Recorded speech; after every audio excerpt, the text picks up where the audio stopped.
क्या आप लोगों जी को मेरा स्क्रीन दिखाई दे रहा है? जी जी जी। Okay, perfect. आज हम जो है ना प्लैनेट्स और प्लैनेट्स की जो लिंकेज है वो चक्रास के माध्यम से एक्सप्लेन करेंगे। देखिए, जितने भी ग्रह हैं, जितने भी खगोलीय पिंड हैं, तो जैसे मैंने आपको बताया था, ये सारे पिंड तो हमारे अंदर है ना, पूरा ब्रह्मांड हमारे अंदर है और हम ब्रह्मांड के अंदर हैं। तो आर ब्रह्म और पार ब्रह्म की मैंने पहले बात करी थी, और आर ब्रह्म से पार ब्रह्म में जाना और आना, यही हमारे आत्मा तो वहीं की वहीं है, कहीं नहीं जा रही। परमात्मा भी वहीं का वहीं है, स्थिर है। लेकिन हमारी चेतना जो है आर ब्रह्म पार ब्रह्म के बीच में हो रही है। इसी को हम जन्म मृत्यु यानी कि रीबर्थ, बर्थ और रीबर्थ, इसी को हम कह रहे हैं। तो ये प्लैनेट है, इनका सबका स्थापना हमारे भीतर भी है।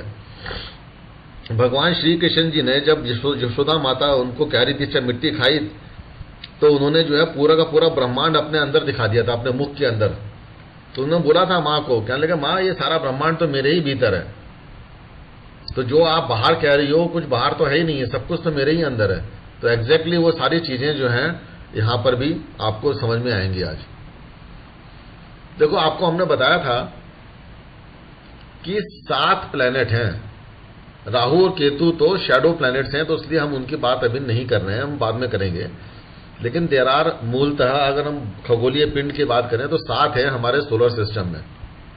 सूर्य, चंद्रमा, बुध, शुक्र, मंगल, बृहस्पति और शनि। और राहु केतु को हम छाया ग्रह के रूप में लेके चलते हैं, जो कि मून के, चंद्रमा के नोड्स हैं। ये नोड्स क्या मतलब है कि अगर सूर्य की परिक्रमा कौन कर रहा है? सूर्य की परिक्रमा कर रही है धरती, अर्थ परिक्रमा कर रही है। और चंद्रमा किसकी परिक्रमा कर रहा है? धरती की। लेकिन चंद्रमा सूर्य की परिक्रमा कभी नहीं करता। चंद्रमा अर्थ की परिक्रमा कर रहा है, अर्थ का सैटेलाइट है, उपग्रह है चंद्रमा। लेकिन हम उसको ज्योतिष में ग्रह मान के चलते हैं, क्योंकि हम अर्थ के यानी कि पृथ्वी के सापेक्ष मोशन को देख रहे हैं, यानी कि थ्योरी ऑफ रिलेटिविटी के वजह से, जिससे कि हमारे ऊपर पड़ने वाले प्रभाव को हम देख सकें, इसलिए चंद्रमा को ग्रह मान के चलते हैं हम। अब अगर मैं एक लाइन खींचूं, सूर्य के मध्य बिंदु को पकड़ करके अर्थ के, पृथ्वी के सेंटर पॉइंट को पकड़े, एक लाइन खींचे हम, दोनों को मिलाकर आगे बढ़ाते चले जाएं अर्थ के दूसरी तरफ भी। अब चंद्रमा जो है परिक्रमा कर रहा है अर्थ की, तो कहीं ना कहीं इस लाइन को सूर्य और पृथ्वी के बीच में कट करेगा। जहां पर भी वो कट करेगा, यानी कि जो दोनों ऑर्बिट आपस में कट होंगे, वो जो पॉइंट ऑफ इंटरसेक्शन है उसे बोलते हैं north node of moon, that is known as Rahu.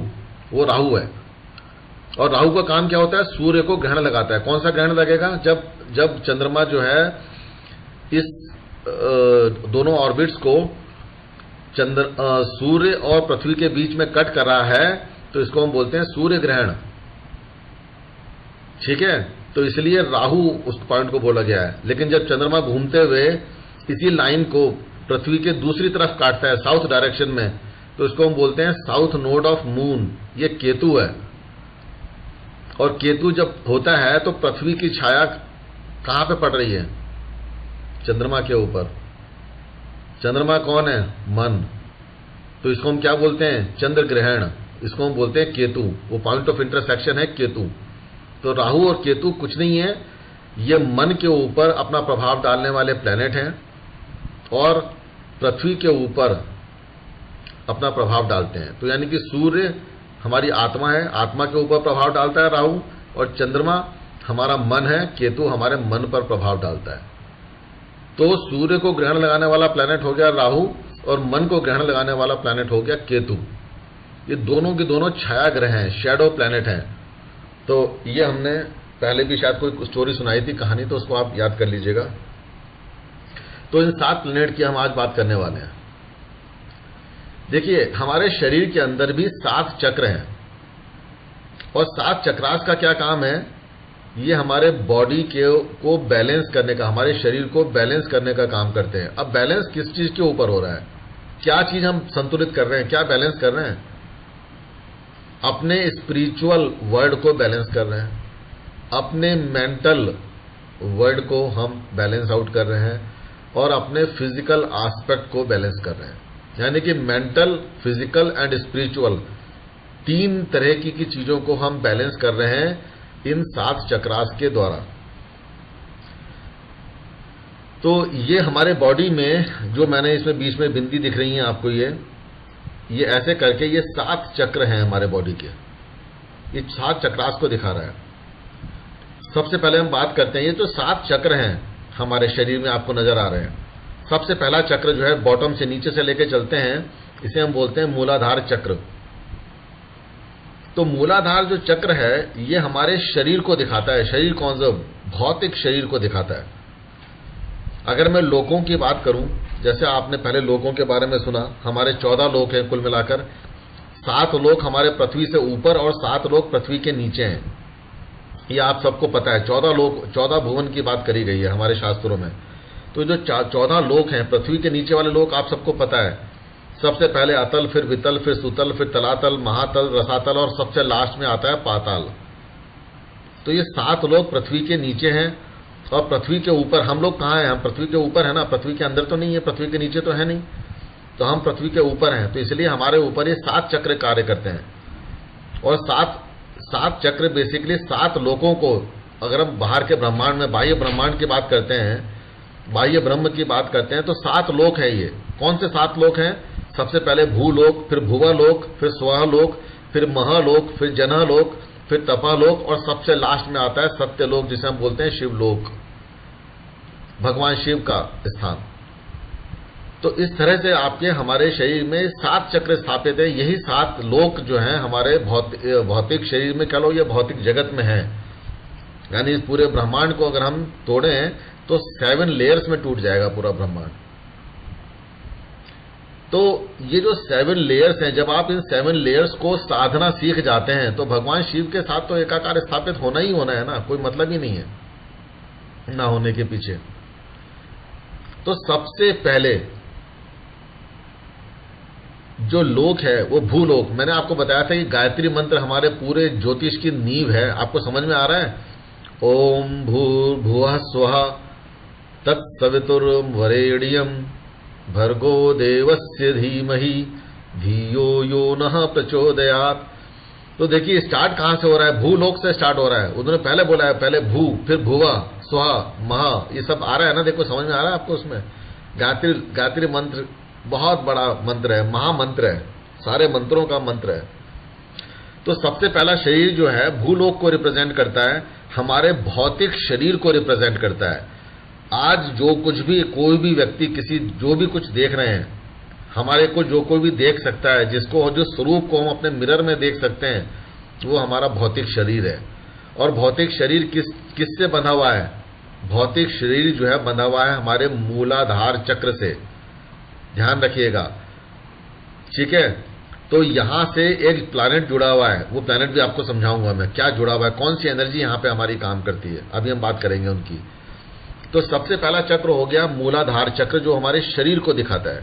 अच्छा, मैंने आपको 7 लेवल्स ऑफ चेतना मैंने समझाई थी अभी पिछले इसमें। 1 मिनट उसको दिखा देता हूं, जिससे कि आपको वापस याद आ जाएगा।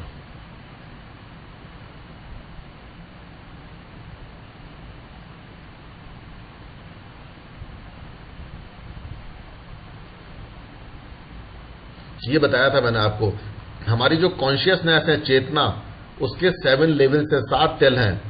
सबसे बाहरी तल है भौतिक शरीर, फिजिकल बॉडी। अब इसके बीच में मैंने आपको बताई थी, इसके भीतर है इंद्री, उसके भीतर है प्राण, उसके अंदर है हृदय, उसके भीतर है मन, उसके भीतर अस्मिता, और सबसे अंदर वो है आत्मा। ये 7 विस्तार हैं आत्मा के। तो जब आप आत्मा को समझना चाह रहे हैं तो आत्मा हमारे पूरे शरीर में विद्यमान है। इन 7 लेवल को समझ लीजिए, और इन सारी 7 जो बॉडीज में आपको बता रहा हूं, 7 चक्र जो समझा रहा हूं, ये आपको समझ में आएंगे कि कैसे काम करते हैं। देखिए,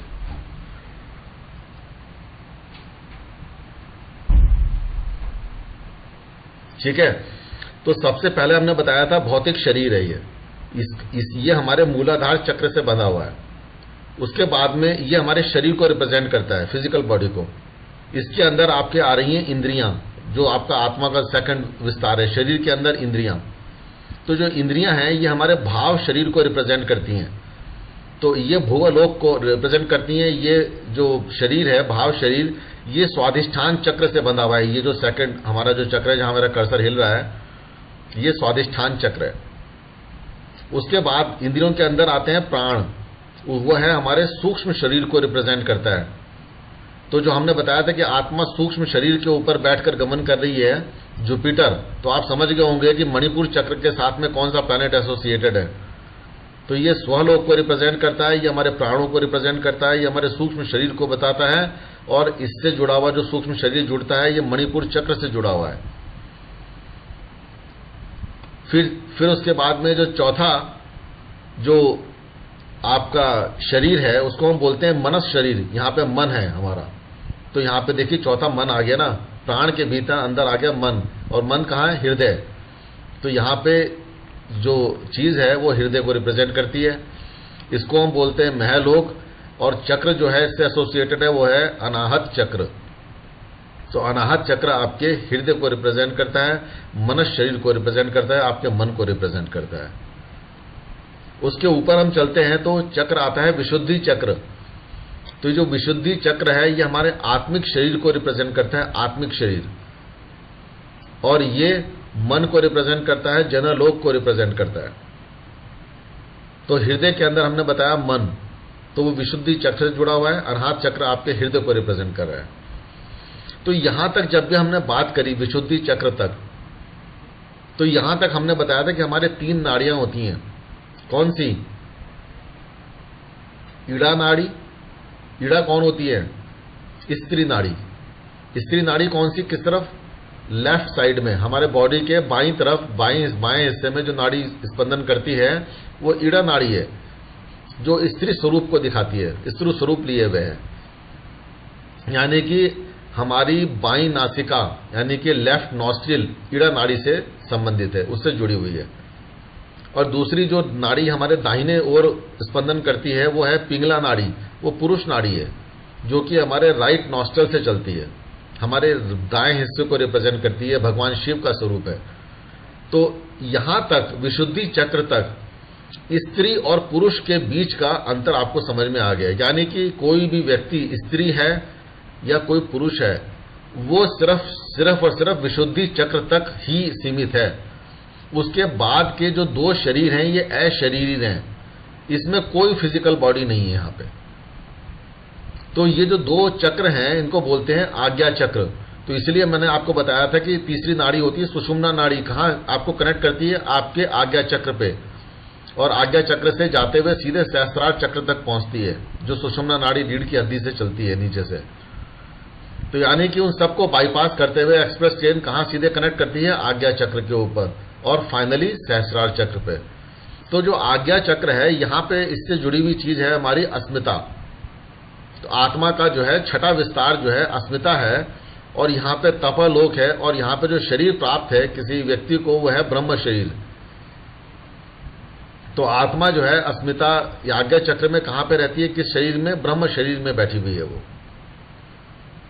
जब हम सहस्त्रार चक्र की बात करते हैं तो आत्मा जो है निर्वाण शरीर में रहती है, और निर्वाण शरीर और कुछ नहीं, सत्यलोक। तो भगवान शिव किसको रिप्रेजेंट करते हैं? सत्यलोक को रिप्रेजेंट कर रहे हैं। तो इसलिए शिव को देखने के लिए आपको नंगी आंखों की जरूरत नहीं है, यानी कि इस फिजिकल बॉडी की जरूरत नहीं है। You can't see Lord Shiva through your naked eye.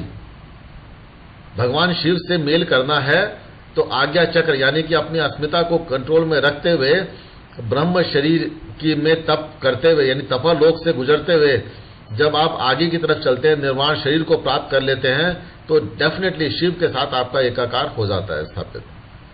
तो ये सहस्त्रार चक्र है, आत्मा अपने सबसे ऊंचे स्वरूप में रहती है यहाँ पे। अब इसको जरा समझने की कोशिश करते हैं, क्योंकि ये जो 2 चक्र मैंने आपको बताए हैं, जो 2 लोक हैं, तपालोक और सत्यलोक, इसमें कोई भी व्यक्ति बिना शरीर के रहता है, अशरीरी है। वो सिर्फ आत्मा ब्रह्म शरीर में विचरण करती है और निर्वाण शरीर के साथ में भगवान शिव के साथ में एकाकार स्थापित करती है सत्यलोक में, सहस्त्रार चक्र। अब ये जो चक्रा हैं हमारे शरीर के अंदर, ये क्या है? ये ऊर्जा के सेंटर पॉइंट्स हैं। हमारे शरीर में जो एनर्जी है उसके सेंटर पॉइंट्स है, कंट्रोलिंग पॉइंट है, हेडक्वार्टर्स हैं एनर्जी के। और ये रन कहां से करते हैं? इनकी शुरुआत होती है हमारे स्पाइन के सबसे जो हमारे हेड में है, स्पाइन के यानी कि सबसे नीचे वाले लेवल से लेके हेड तक, क्राउन चक्र तक जाने का जो काम है, इन चक्रास के माध्यम में एनर्जी फ्लो करती है। ठीक है। अगर आपने कोई बायोलॉजी के स्टूडेंट्स हैं, जिसने कभी बायोलॉजी पढ़ी हो, तो उसमें प्लेक्सिस बोलते हैं, प्लेक्सिस सिस्टम होता है। और प्लेक्सिस कुछ नहीं होती है, नेटवर्क ऑफ नर्व्स है। हमारी जो क्या बोलते हैं, नर्व्स जो हैं, उनका जो जाल हमारे शरीर में बिछा हुआ है उसको हम क्या बोलते हैं? प्लेक्सिस। और जाल के ऊपर भी छोटे छोटे बिंदु मिलेंगे, जहां पे भी दो नर्व्स जो हैं आपस में जहां कनेक्ट करती हैं, जो बिंदु होते हैं वहां पे सेंटर पॉइंट्स हैं बेसिकली। तो सब जगह पे वो फैला हुआ है जाल पूरी तरह से। तो ये जो चक्रास हैं हमारे अंदर एनर्जी के फ्लो को इसी तरह से नर्व्स के माध्यम से ये कंट्रोल कर रहे हैं। तो अगर हम कह रहे हैं कि कोई बंदा स्पिरिचुअली इंक्लाइंड है, कोई फिजिकल वर्ल्ड में यानी मेटलिस्टिक वर्ल्ड में कोई बंदा इंक्लाइंड है, कोई मेंटल रूप से तपस्या में बैठा हुआ है, तो इन सब को, इस एनर्जी को मैनेज करने का काम इन चक्रास का है। अगर आप अपने शरीर में अपनी एनर्जी को रेस्पेक्टिव चक्र में स्थापित कर लेते हैं, यानी कि कंट्रोल कर लेते हैं, उस जगह पे अपनी एनर्जी को फोकस कर देते हैं, तो उस चक्र से जुड़ी हुई प्रॉपर्टी, उस प्लैनेट से जुड़ी हुई प्रॉपर्टी आपके जीवन में स्थापित हो जाती है। यानी कि उसी तरह से फिर आपके एक्शंस भी बन जाते हैं। ठीक है। इसी तरह से जो 7 चक्र मैंने आपको बताए, इन 7 चक्रों से जुड़े हुए हमारे ये 7 प्लैनेट हैं। अगर आपने आध्यात्म को नहीं समझा, आपने ईश्वर की सत्ता को, महत्ता को नहीं समझा, आपने अपने आप को यानी आत्मा को नहीं समझा, तो एस्ट्रोलॉजी यूजलेस है, बेकार है, आप समझ नहीं सकते, मेरी गारंटी है। अगर कोई एस्ट्रोलॉजर ये बोलता है कि मैं बहुत बड़ा एस्ट्रोलॉजर हूं और उसको ना तो आध्यात्मिक ज्ञान है, ना ही उसको ईश्वर में श्रद्धा है, तो उसे बोलते हैं कि वो बृहस्पति जो राहु का भेष लिए हुए है। ठीक है। यानी कि वो बिल्कुल बेकार किस्म का ठगी एस्ट्रोलॉजर है। तो ठग है वो कंफ्यूज करने के लिए, बेकार लोगों को करने के लिए बैठा हुआ है। तो मैं आपको बोल रहा हूं कि एस्ट्रोलॉजी को समझने के लिए अपने आप को समझना जरूरी है, ईश्वर की महत्ता को समझना जरूरी है, आध्यात्मिक बनना जरूरी है, और अपने सगे संबंधी जितने भी हैं, संबंधों को समझना, रिलेशनशिप्स को समझना बहुत जरूरी है, अपने जीवन में चलने वाली घटनाओं को समझना जरूरी है। ऑटोमेटिकली एस्ट्रोलॉजी इतनी आसान हो जाएगी, इतनी आसान हो जाएगी कि बहुत आसान हो जाएगी। अदरवाइज मिलियंस तो छोड़ दीजिए, बिलियंस और ट्रिलियंस में परमुटेशंस एंड कॉम्बिनेशंस हैं, आप याद ही नहीं रख सकते किसी भी एस्ट्रोलॉजी की कोई भी एनालिसिस करने के लिए। अगर आप रटना शुरू कर देंगे, अरे मेरा सूर्य तो जो है 12वें घर में बैठा है, क्या रिजल्ट मिलेगा? मेरा सूर्य तो चंद्रमा के साथ में 12वें घर में बैठा है, क्या मिलेगा? शनि के साथ में बैठा है, क्या मिलेगा? रटते रटते जिंदगी खत्म हो जाएगी, कभी एस्ट्रोलॉजी समझ में नहीं आएगी। ज्योतिष समझना है तो इस तरह से आप ज्योतिष को समझेंगे, गहराई से समझोगे, डेप्थ समझ में आ गई तो सारी चीजें बहुत आसान है। चलिए आगे चलते हैं। तो सबसे पहले हम बात कर रहे हैं मूलाधार चक्र की। तो मूलाधार चक्र क्या है? हमारे भूलोक को दिखाता है। हम भौतिक ज्ञानी इस धरती पे बैठे हुए हैं, तो धरती पे भौतिक शरीर के माध्यम से हम बैठे हुए हैं। तो अब आप समझ के चलिए कि हम धरती पर बैठे हुए हैं, हमारा मूलाधार चक्र के लिए हमारे को शरीर की जरूरत है, तो आत्मा इस शरीर को लेकर आई है कुछ काम करने के लिए। तो ये जो चक्र है हमारे स्पाइनल कॉर्ड जो होती है उसका बेस है, सबसे जहां से रीढ़ की हड्डी जहां पे सबसे नीचे खत्म होती है, वो जो बेस है वो मूलाधार चक्र है आपका। इसको हम हमारे शास्त्रों में इसको बोला गया है, ये रूट चक्र है। रूट का मतलब होता है मूल, जहां पे आधार है। तो इसलिए हम आलती पालती लगाकर बैठते हैं, तो वो हमारे को आधार बना देती है, हमारे जीवन के लिए, भौतिक शरीर के लिए बेस होती है, उसी के ऊपर हम बैठ पाते हैं। तो इसलिए इसको मूलाधार चक्र बोला गया है। कौन सा प्लैनेट है? सिंपल सी बात है, मेरे जो यहाँ पे कलर आप देख रहे हैं स्क्रीन के ऊपर, रेड कलर है। ये रेड कलर क्या दिखा रहा है? मंगल का स्थान है। तो मंगल की एनर्जी है मूलाधार चक्र को। तो यानी कि इससे जुड़ा हुआ जो प्लैनेट है वो हो गया मंगल। मंगल क्या बताता है आपको, क्या रिप्रेजेंट करता है? मंगल आपकी इनोसेंस को रिप्रेजेंट करता है। बहुत बहुत बालक जब बोलते हैं कि बहुत भोला है, हनुमान जी बहुत भोले हैं और उनके पास में ज्ञान है, उनके पास सत्य है, प्योरिटी है, क्योंकि भगवान शिव के अंश हैं, 11वें रुद्र अवतार है।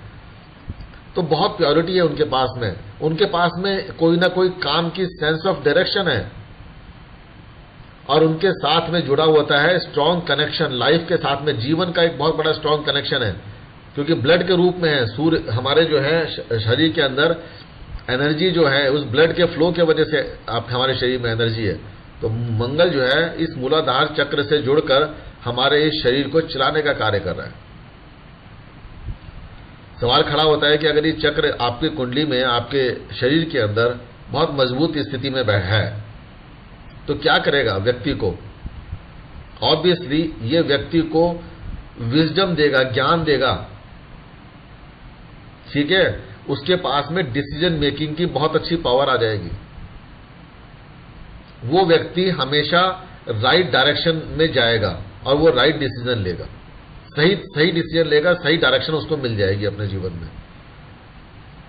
मार्स क्या रिप्रेजेंट करता है? मार्स रिप्रेजेंट करता है हमारे शक्ति को, ऊर्जा को, हमारे एक्शंस को, यानी स्ट्रेंथ और एक्शंस को रिप्रेजेंट करता है। यह एनर्जी है। और एनर्जी भी कौन सी? अपने प्योरेस्ट फॉर्म में, प्योरेस्ट फॉर्म की एनर्जी है। बहुत इंटेंस है और इंस्टिंक्टिव एनर्जी है। भगवान शिव की एनर्जी है स्वयं। इसलिए जो व्यक्ति होता है यहां पे करेजियस होता है, यानी कि बहुत ज्यादा उसके अंदर एनर्जी है, बहुत एंथुजियास्टिक है, क्यूरियस है, नई नई चीजें उसको जानना है, भोला है। आप जरा हनुमान जी को देखिए, उनको नहीं पता कि वो जिस माला को तोड़ रहे हैं वो हीरो की माला है। उसको दांतों से चबा कर देख रहे हैं कि उसके अंदर कुछ है क्या, उसके अंदर क्या पता मेरे भगवान मिल जाए, मेरी मां मिल जाए मुझे इसमें। तो कितना भोलापन है उनके अंदर और कितना क्यूरियोसिटी है उसको ढूंढने के अंदर कि देखो तोड़ के दांतों से चबा कर देखता हूं, क्या पता हीरे में मेरे भगवान राम मिल जाए। तो ये भोलापन है उनका, और क्यूरियोसिटी भी कोई रिप्रेजेंट करता है। और कितना पराक्रम है उनके अंदर कि यानी कि अपने दांतों की शक्ति से चबा करके हीरे जो जब से सबसे स्ट्रॉन्गेस्ट मटेरियल है, सबसे स्ट्रॉन्गेस्ट, जिसे तोड़ा नहीं जा सकता आसानी से, उसको भी अपने दांतों से तोड़ रहे हैं वो। तो ये करेज है मंगल का, पराक्रम है। और देखिए कितने एंथुजियास्टिक हैं कि हर काम करने के लिए आगे आगे दौड़ते हैं भगवान राम के। तो ये मंगल जो है, जब आप समझना चाहते हैं तो हनुमान जी से सीखिए ना, कुछ समझिए। तो मंगल को आपको पता लगेगा कि मूलाधार चक्र कैसे यहां पे स्थापित है। यहां पे हमारे शरीर की रिप्रोडक्टिव इंद्रियां हैं। तो रिप्रोडक्टिव इंद्रियों के माध्यम से आप क्या कर रहे हैं? रिप्रोडक्शन, बच्चे को, यानी कि अपने बच्चे को दे रहे हैं। जब बच्चा जीवन में आ रहा है तभी तो आपकी एनर्जी आगे फ्लो कर रही है लाइफ में। तो यानी कि जुपिटर, जो कि हमारे एंसेस्टर्स को, हमारे पूर्वजों को दर्शाता है, हमारी लिंकेजेस को दिखाता है, तो उसके लिए सबसे इंपॉर्टेंट प्लैनेट कौन सा हो गया? मंगल हो गया। इसीलिए मंगल जो है हमारे ज्योतिष शास्त्र में कौन सी राशियों को रिप्रेजेंट करता है? पहली राशि और 8वीं राशि, यानी कि मेष राशि और वृश्चिक राशि, क्योंकि मूल है, आधार है हमारे जीवन का। तो मंगल हमारा आधार बन गया। देखिए, समझ में आया कितना कितना जबरदस्त लिंकेज है। लेकिन कोई थ्योरी नहीं है, कोई कुछ नहीं है, प्योर साइंस है और लॉजिक के साथ में है। किताबों में ये चीजें नहीं मिलती हैं। किताबों का ज्ञान निचोड़ है, ये सार है। जब आप इस जगह पे अपने को कनेक्ट कर लेंगे, समझ जाओगे, प्लैनेट को आपने समझ जाओगे, उसके स्वभाव को, उसके स्वरूप को समझ जाओगे, उसके काम करने के तरीकों को आप समझ जाएंगे, तो ज्योतिष तो बहुत आसान है ना। फिर क्या दिक्कत है? कोई दिक्कत नहीं है। चलिए आगे चलते हैं। दूसरा जो चक्र है वो है स्वाधिष्ठान चक्र। ये हमारे इंद्रियों को रिप्रेजेंट करता है, हमारे भूगोल। अच्छा, इंद्रियां हमारी कौन सी? 5 ज्ञानेंद्रियां, 5 कर्मेंद्रियां। तो इंद्रियां हमारी जब काम कर रही हैं तो इस चक्र से जुड़कर काम करती हैं। ये भाव शरीर है, ठीक है। तो इसको हम इंग्लिश में बोलते हैं स्वादिष्ठान चक्र को सैक्रल चक्र, जैसे पहला वाला रूट चक्र था, इसको हम इंग्लिश में बोलते हैं सैक्रल चक्र। ये हमारे एब्डोमेन में पेड़ू स्थान जो उसे बोलते हैं, नाभि के नीचे वाला जो स्थान है उससे जुड़ा हुआ होता है। ठीक है, कुछ लोग इसको रूट चक्र के नाम से भी बोलते हैं, लेकिन देखा जाए तो ये रूट चक्र नहीं है, रूट चक्र से ऊपर वाली एनर्जी है। यानी कि जब एनर्जी जो है रूट चक्र से ऊपर उठकर जो है सैक्रल चक्र में एंटर करती है, स्वादिष्ठान चक्र में एंटर करती है, ये वो वाली एनर्जी है। और इस प्लैनेट को, इससे जुड़ा हुआ जो प्लैनेट है वो है बुध ग्रह। और बुध रिप्रेजेंट करता है किस चीज को? हमारी बुद्धि को, हमारी इंटेलिजेंस को, हमारी क्रिएटिविटी को। तो हमारी इंटेलिजेंस, हमारी क्रिएटिविटी, हमारी बुद्धि जुड़ी हुई है हमारे पेड़ू स्थान के साथ में। तो ये जो स्वादिष्ठान चक्र है, इसका काम क्या है? इस चक्र का काम है कि हमारे शरीर के अंदर जो फैट होता है, उस फैट को कन्वर्ट करता है एनर्जी में।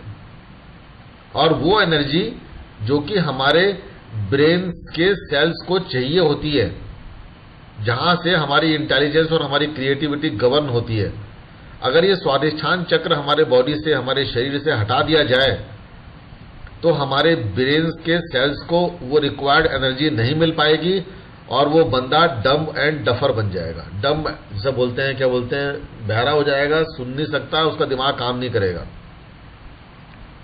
तो आपने देखे होंगे डम फेलो, जो बिल्कुल क्या बोलते हैं उसको, मूर्ख किस्म के जो लोग होते हैं। तो आप आंख बंद करके समझ सकते हैं कि इसके शरीर का जो भाव शरीर है वो डैमेज है, हाईली डैमेज्ड है। यानी कि किसी भी तरीके से अगर उसके शरीर में एनर्जी को भाव शरीर के ऊपर लाकर फोकस कर दिया जाए तो उसकी जो डम्बनेस है वो खत्म होने लग जाएगी, उसके ब्रेन एक्शन में आ जाएगा। तो ये है रोल स्वादिष्ठान चक्र का। अगर किसी व्यक्ति के अंदर ये स्वादिष्ठान चक्र स्ट्रांग है तो बाय डिफॉल्ट वो व्यक्ति इंटेलिजेंट होगा और उसके अंदर नई नई चीजों को ग्रैस्प करने की, सीखने की क्षमता बहुत आसान होगी, बहुत अच्छी होगी। ऐसे लोगों को बोलते हैं मेधावी बच्चे। मेधावी बच्चे जो होते हैं, जिनकी मेधा शक्ति बहुत स्ट्रांग होती है, वो बेसिकली उनकी इंद्रियां परफेक्ट रूप से काम कर रही होती हैं और स्वादिष्ठान चक्र पूरी तरह से एक्टिव होता है। ठीक है, आगे चलते हैं। तीसरा चक्र हमारे शरीर में होता है, उसका नाम है मणिपुर चक्र। इसको हम बोलते हैं सोलर प्लेक्सस चक्र। तो इसका जो स्थान है हमारे स्टमक में स्थान है इसका। तो आपको पता ही है स्टमक हमारे कुंडली में कौन सा घर होता है? पांचवा घर हमारे स्टमक को रिप्रेजेंट करता है। कौन सी एनर्जी होती है उसमें? सूर्य की। पांचवी राशि किसकी है? सिंह राशि। कौन है मालिक? सूर्य। तो इसलिए नाम भी देखिए कितना अच्छा दिया है यहाँ पे, सोलर प्लेक्सस चक्र। और ये रिप्रेजेंट कौन करता है? पांचवें घर का कारक कौन होता है? आपको पता ही है ना, जुपिटर होता है, बृहस्पति। पांचवें घर का कारक है, हमारे बच्चों का कारक है, सबका, विद्या का, एजुकेशन का कारक है।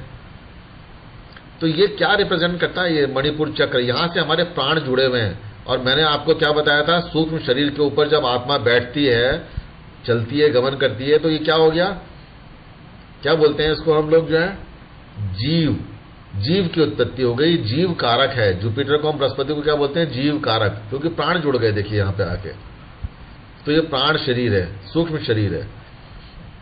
तो इसलिए ये जो रिप्रेजेंट करता है हमारे शरीर में, हमारे जीवन में बैलेंस को रिप्रेजेंट करता है। तो जुपिटर भी बैलेंस को रिप्रेजेंट करते हैं। ये सेटिस्फैक्शन को रिप्रेजेंट करता है। किसी व्यक्ति के जीवन में अगर सेटिस्फैक्शन है, वो बंदा बहुत जेनरस है, उसकी मॉरल वैल्यूज बहुत हाई हैं, ठीक है, वो अपने जीवन में डेफिनेटली ग्रो करेगा ही करेगा। तो जो ग्रोथ का प्लैनेट है वो जुपिटर है, बृहस्पति है। और जब ग्रोथ मिलती है तो शारीरिक ग्रोथ नहीं, मेंटल ग्रोथ भी मिलती है, स्पिरिचुअल ग्रोथ भी मिलती है, क्योंकि एनर्जी जो है मणिपुर चक्र की जुपिटर गवर्न करता है। रूलिंग प्लैनेट है इस चक्र का जुपिटर। और जुपिटर क्या है? तो कैरेक्टरिस्टिक्स जुपिटर की क्या है? कि नोबल है, हम्बल है, हेल्पफुल होता है बंदा, बहुत बहुत जेनरस होता है, क्योंकि सामाजिक रूप से बहुत कार्य करता है, बहुत एक्टिव होता है, वर्च्यूज उसकी लाइफ में बहुत वैल्यू रखते हैं, यानी कि वर्च्यूज को, अपने प्रिंसिपल्स को वो कभी नहीं छोड़ता व्यक्ति। और क्या मिलेगा उस व्यक्ति के जीवन में? क्योंकि जुपिटर प्रॉस्पेरिटी के देवता हैं, तो उसके जीवन में हर प्रकार से संपन्नता देखने को मिलेगी, ठीक है। और वो भी क्या होती है? प्रचुर मात्रा में, यानी कि धन है तो खूब है, स्वास्थ्य है तो वो भी अच्छा, घर परिवार का सुख है, सब कुछ अच्छा है। लेकिन अगर ये चक्र खराब है तो सब कुछ खराब होगा, क्योंकि जुपिटर डैमेज है, सब कुछ खराब जीवन में। जुपिटर अच्छा तो सब कुछ अच्छा। और आपको पता ही है कि और हमारे शास्त्रों में भी लिखा हुआ है कि देवगुरु बृहस्पति कुंडली में केंद्र या त्रिकोण में कहीं भी उच्च का स्थान लेकर अगर बैठ जाएं तो कुंडली के हजारों दोषों का सर्वनाश अकेले जुपिटर कर देते हैं, यानी खत्म कर देते हैं उसके सारे नकारात्मकता को। ये बृहस्पति इकलौते ऐसे प्लैनेट हैं जो कुंडली के 11 भावों को कंट्रोल करते हैं, 12 में से 11 भाव। क्यों? बृहस्पति की दो राशियां, एक भाव वो जहां पर बृहस्पति स्वयं बैठे हुए हैं, ठीक है, 3, इसके अलावा 3 दृष्टियां बृहस्पति की, कुल मिला के कितने हो गए? 6, और 5 कारक स्थान बृहस्पति के, जहां के कारकत्व तो लेकर बैठे हुए हैं। कुल मिलाकर कुंडली के 11 भावों के ऊपर जुपिटर बृहस्पति का कंट्रोल है। अरे जीवन में आपको क्या चाहिए? 360 डिग्री में से 330 डिग्री तो जुपिटर ने कंट्रोल कर दी। तो आपको समझ में आ रही है कि मणिपुर चक्र की और जुपिटर की क्या इंपॉर्टेंस है। आपको जीवन में आपको भविष्य चाहिए, भाग्य चाहिए, आपको अपनी प्रोजनी चाहिए, आपको धन संपत्ति चाहिए, वैभव संपन्नता चाहिए, मान सम्मान चाहिए, प्रतिष्ठा चाहिए, घर के हर प्रकार के सुख चाहिए, जीवन में हर प्रकार के सुख चाहिए, वैवाहिक जीवन के सुख चाहिए, ठीक है। बृहस्पति अच्छा रखिए, बृहस्पति अच्छा सब कुछ अच्छा, बृहस्पति खराब सब कुछ खराब। तो इसीलिए ये जो प्लैनेट है बृहस्पति को बोलते हैं this is the planet of good luck, भाग्य का देवता है ये, आपके भविष्य को बनाने वाला देवता है ये देवगुरु बृहस्पति है, इसलिए क्योंकि देवताओं के गुरु हैं ये, ठीक है। तो यानी कि ये किसी भी व्यक्ति के मैटीरियल लाइफ को और स्पिरिचुअल लाइफ को, दोनों लाइफों को बनाने वाला है। आपको मैटीरियल लाइफ में जो कुछ चाहिए, भौतिक जगत में जो कुछ चाहिए वो सब कुछ दे सकते हैं बृहस्पति, और आपको अपने आध्यात्मिक जीवन में जो कुछ भी चाहिए, स्पिरिचुअल लाइफ में जो कुछ भी चाहिए, ये बृहस्पति आपको वो भी सारा ज्ञान दे सकते हैं। ये आप पे डिपेंड करता है कि आप इनसे क्या लेना चाहते हैं, यह आप पे डिपेंड करता है कि मणिपुर चक्र आपका कितना स्ट्रांग है। बृहस्पति सात्विक प्लैनेट है। सात्विक प्लैनेट कौन है? ब्राह्मण है, बृहस्पति ब्राह्मण है। और यह स्थान कौन सा है? आपके कुंडली का 5वां स्थान है, यानी आपके पेट को दिखाता है, स्टोमक एरिया है। अब अगर स्टोमक एरिया में पॉजिटिव एनर्जी तो ये बृहस्पति पॉजिटिव, और अगर निगेटिव एनर्जी तो बृहस्पति निगेटिव। अगर व्यक्ति नॉन वेज का सेवन कर रहा है, नॉन वेज के आइटम खा रहा है, गंदा खाना खा रहा है, बाहर होटलों में खाना खा रहा है, दारू पी रहा है, शराब पी रहा है, वर्चुअस काम नहीं करता है, गंदे गंदे सारे काम करना है उसको, ठीक है, गलत तरीके से जो है लोगों को परेशान करना है, समाज में गलत काम करने हैं, तो ऑब्वियसली उसका मणिपुर चक्र खराब हो गया, यानी कि प्राण वायु खराब हो चुकी है। और ऐसा जुपिटर उसको एक दिन झटका दे जाएगा, वो आदमी, उसकी जिंदगी खराब है, उसकी आगे की 7 पीढ़ियां खराब हो जाएंगी, यानी 7 चक्र खराब हो जाएंगे उसके। तो यानी कि हमारा जो फूड है, हम क्या खा रहे हैं, वही हमारे दिमागी सोच बन जाती है, वही हमारे जीवन को चलाने वाली चीज बन जाती है। हमारे जीवन में क्या प्रॉस्पेरिटी आ रही है वो सब कुछ उस पर डिपेंड करता है। चलिए आगे चलते हैं, अनाहत चक्र की बात करते हैं। अनाहत चक्र का हम बोलते हैं हार्ट चक्र, क्योंकि इसका सीधा संबंध हमारे हार्ट से जुड़ा हुआ है। और ये गवर्न कौन करेगा? जब हम दिल की बात करते हैं, अपने हार्ट की बात करते हैं, तो सीधी सी बात है, सबको वैलेंटाइन डे याद आ जाएगा। सब लोग कहेंगे वैलेंटाइन डे आ गया। वैलेंटाइन डे किसका है भैया? कौन है? वीनस, शुक्र है, ठीक है ना। तो इसलिए जो है आपने देखा होगा ना कि वो लाल उसको दिखाते हैं ना, वो हृदय का सिंबल बना देते हैं उसमें वैलेंटाइन डे के, इसमें उसी तरह के गुब्बारे भी आ गए आजकल।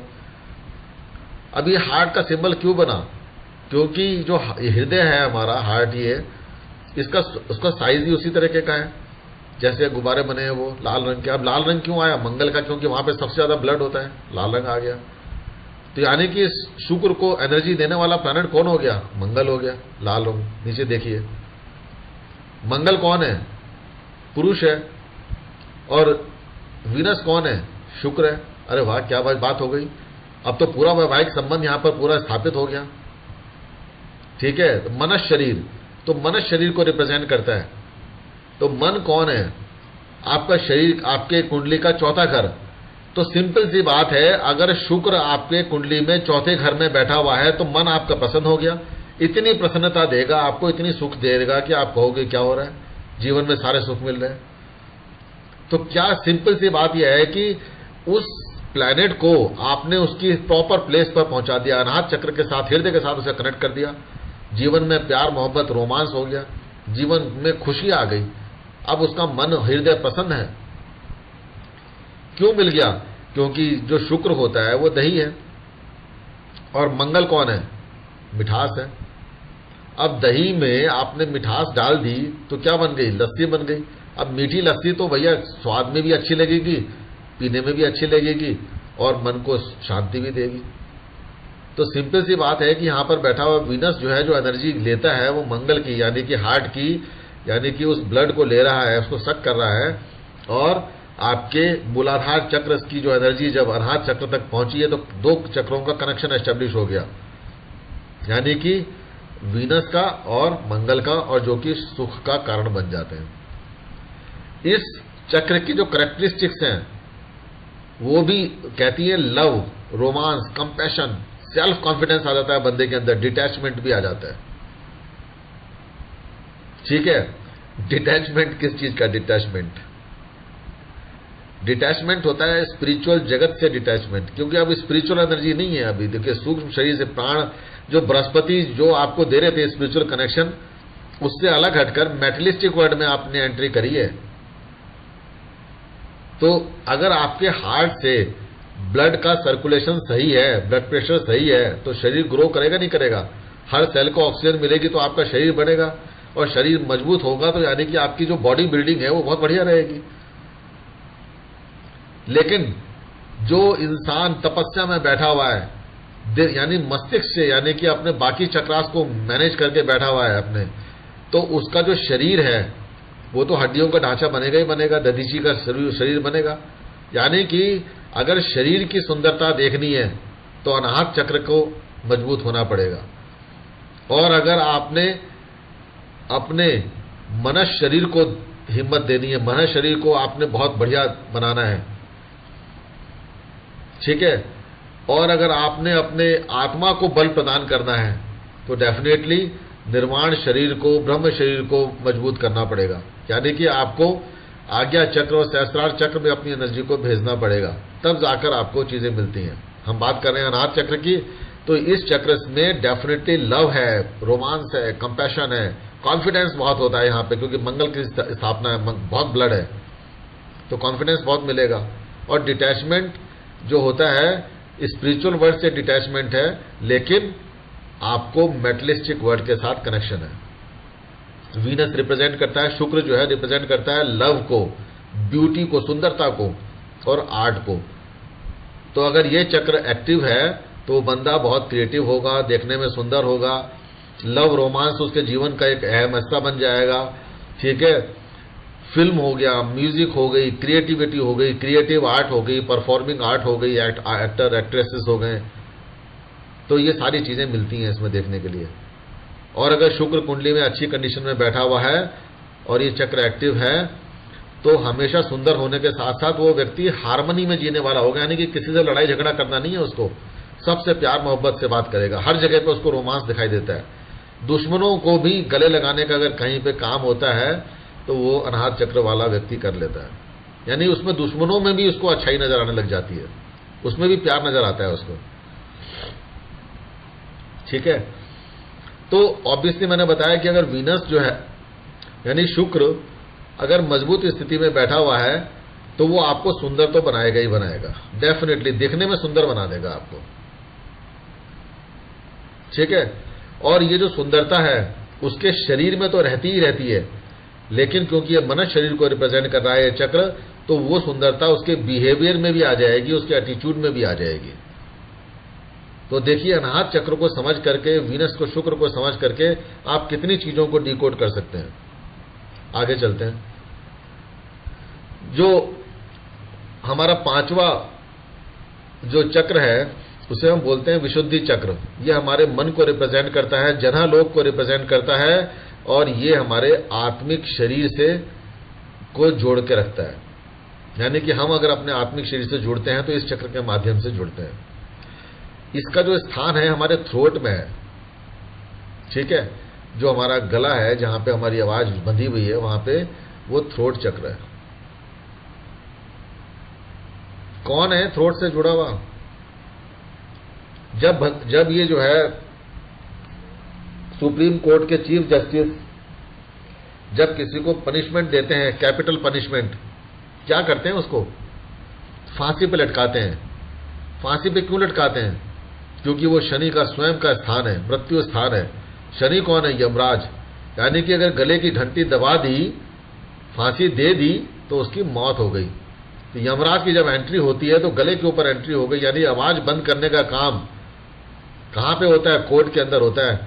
कोई बंदा बहुत चोरी चकारी करके बहुत बड़ा गवर्नर बना हुआ है, बहुत बड़ा हीरो बना हुआ है बाहर सड़क के ऊपर, लेकिन जैसे ही उसके ऊपर मुकदमा शुरू होगा, अदालत में पहुंचेगा, शनि की अदालत में पहुंचेगा, तो उसकी आवाज बंद हो जाती है। आवाज कहां होती है? गले में होती है। यानी कि शनि के स्थान पर पहुंचते हुए उसकी आवाज बंद, क्योंकि Shani is a planet of constants, restrictions, confinement. ये शनि का कार्य स्थान है। तो वहां पे शनि की एंट्री होते के साथ ही उसकी उछल कूद बंद हो जाती है। सारे बड़े बड़े आतंकी जाकर वहां पे चुप हो जाते हैं। तो ये जो चक्र है ये रिप्रेजेंट करता है हमारे प्लैनेट शनि को, ठीक है। और यहां से हमारा डिसीजन होता है राइट और रॉन्ग का, कौन सही कौन गलत। तो इसके बीच में डिस्टिंग्विश करने की जो एबिलिटी है, जो क्षमता है, वो इस विशुद्धि चक्र यानी मन के माध्यम से रिप्रेजेंट होती है, ये चलती है उसके माध्यम से। और राइट और रॉन्ग कौन बताता है अदालत में? जज साहब बताएंगे कि ये सही है गलत है। किसके हिसाब से बताएंगे? कानून के हिसाब से बताते हैं। कानून का निर्माता कौन है? कानून किसने बनाया? कानून बनाया देवगुरु बृहस्पति ने। कौन से? मणिपुर चक्र में, सूक्ष्म शरीर में। तो वो बताएंगे कि क्या सही है क्या गलत। तो वो सूक्ष्म शरीर में वहां पे जीवन है, बृहस्पति जीवन दे रहे हैं, तो इसलिए वहां पे प्राण है। और प्राणों को लेने वाला कौन है? विशुद्धि चक्र, मन, यानी कि आपका आत्मिक शरीर में कंट्रोल रखने वाला प्लैनेट सैटर्न है। तो अगर सैटर्न कुंडली के अंदर अगर स्ट्रांग है, ठीक है, तो कहीं ना कहीं उसके जीवन में एकाकीपन तो जरूर देखना पड़ेगा। तो उसको किसी न किसी जगह पे एकाकीपन देखना पड़ेगा, कहीं ना कहीं आइसोलेशन को देखना पड़ेगा, कहीं ना कहीं पर उसको जीवन में रेस्ट्रिक्शंस का अनुभव होगा, बंधन का अनुभव होगा। शनि बंधन है, ठीक है। जो भी कुंडली में शनि की स्थिति है, जहां पर भी शनि बैठा होगा वहां पे उसको परीक्षा देनी पड़ेगी। कुंडली में कहीं पर भी बैठा हो शनि, उस भाव से जुड़े हुए जो कार्य हैं उसी कार्यों में उसकी परीक्षा होगी, ठीक है। और कब तक परीक्षा चलती रहेगी? जब तक इस शरीर में से प्राण निकल ना जाए, यानी कि जब तक प्राण रहेंगे शरीर के अंदर तब तक परीक्षा देता रहेगा। शनि के बंधन से मुक्ति नहीं मिल सकती, ठीक है। उसको उस जगह पे, उस लाइफ में अपने ऑब्स्टिकल्स देखने पड़ेंगे, बार बार अवरोध आते रहेंगे, रेस्ट्रिक्शंस देखनी पड़ेंगी, बंधन महसूस होगा वहां पे उसको। वो उन बंधनों को काटकर बाहर निकलना चाहे, क्या निकल सकेगा? नहीं निकल सकेगा। क्योंकि अगर जो है कोई सजा याफ्ता मुजरिम अगर जेल तोड़कर बाहर भागना चाहता है, तो शनि के यानी कि जो जेल के कार्यकर्ता हैं, जो भी जेल की सिक्योरिटी है, उसको रोक देगी। और अगर जेल तोड़कर वो बाहर भाग भी गया तो उसकी सजा बढ़ जाएगी, और सजा बढ़ने के बाद में उसको जेल में फिर दोबारा कड़ी सजा के साथ में डाला जाएगा। तो यानी कि शनि की अदालत से छूटकर बाहर भागना इज ऑलमोस्ट इम्पॉसिबल।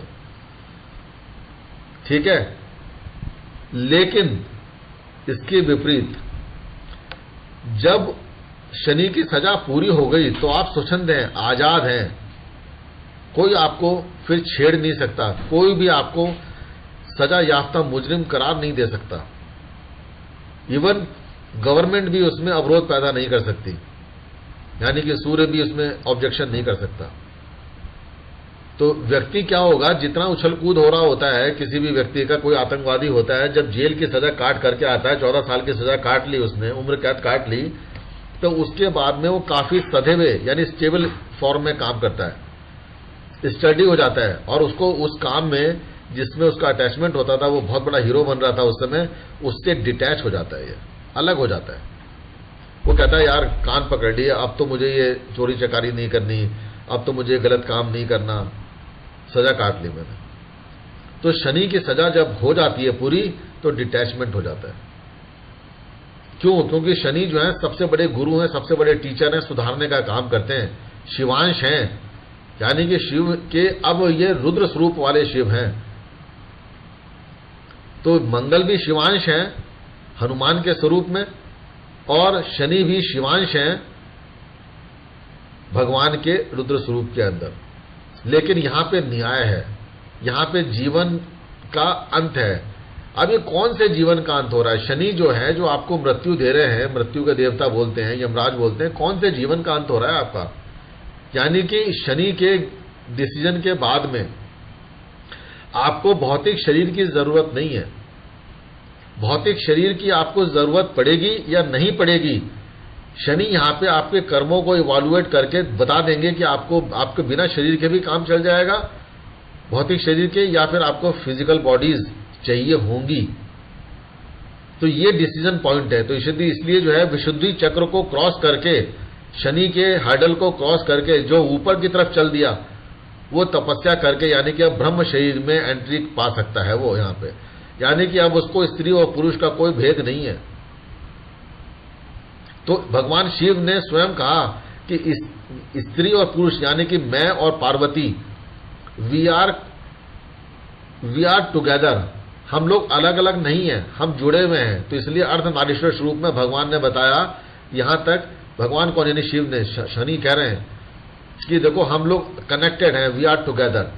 इसको समझ जाओ कि शिव और शक्ति दोनों आपस में जुड़ी हुई हैं, और जब जुड़ी हुई हैं तो फिर आपको स्त्री और पुरुष का भेद खत्म करके फिर ब्रह्म शरीर में आप एंट्री कर जाते हैं। यानी कि आपकी एग्जिस्टेंस है, अस्मिता का मतलब होता है आपकी एग्जिस्टेंस तो है, बट लेकिन आपको कोई स्त्री नहीं बोल सकता, कोई पुरुष नहीं बोल सकता। विष्णु भगवान को आप स्त्री बोलेंगे या पुरुष बोलेंगे? अगर वो पुरुष हैं तो ब्रह्मा जी की उत्पत्ति उनके नाभि कमल से कैसे हो गई, बताइए मुझे जो है। अगर वो पुरुष थे तो स्त्री का स्वरूप उन्होंने कैसे धारण कर लिया, और कैसे जो है वो अमृत मंथन के बाद में निकले हुए अमृत को बांट रहे हैं? तो यानी कि अस्मिता स्वरूप में एग्जिस्टेंस है, ये ब्रह्म शरीर है। और ब्रह्म शरीर जो है स्त्री या पुरुष में नहीं बोल सकते हम जो है। आप बोलेंगे कि हमारा यूनिवर्स जो है स्त्री है, फीमेल है या मेल है, ये ब्रह्म शरीर है। और निर्वाण शरीर जिसे हम भगवान शिव स्वयं बोलते हैं, वो आत्मा का सबसे ऊपर वाला, जो जहां पे आत्मा जिसे बोलते हैं, जो भगवान शिव के साथ में जब मिली हुई है, परमात्मिक स्वरूप है। तो ये सहस्रार चक्र है, ये सत्य लोक है। तो इसलिए हम भगवान शिव को क्या बोलते हैं? सत्य, सत्यम शिवम सुंदरम, यानी कि शिव ही सत्य है और शिव ही सुंदर है। क्या बढ़िया बात बोली है। चलिए, तो शनि की बात हो गई यहां विशुद्धि चक्र में। अब चलते हैं अस्मिता यानी कि आज्ञा चक्र की तरफ। आज्ञा चक्र जो है ये हमारी थर्ड आई को दिखाता है, जिसे हम बोलते हैं भगवान शिव की तीसरी आंख। अब तीसरी आंख शिव की कहां से आई है? देखिए, ये अस्मिता शरीर है, यानी ब्रह्म शरीर है। ये हमारा 6th चक्र है, छठा चक्र है। ये हमारे फोर हैंड में है हमारा, जो हमारा क्या बोलते हैं, जो माथे के भ्रकुटी के बीच वाला जो स्थान है, जहां पे हम तिलक करते हैं, तो ये आज्ञा चक्र है। यहां पे इसको हम बोलते हैं थर्ड आई चक्र,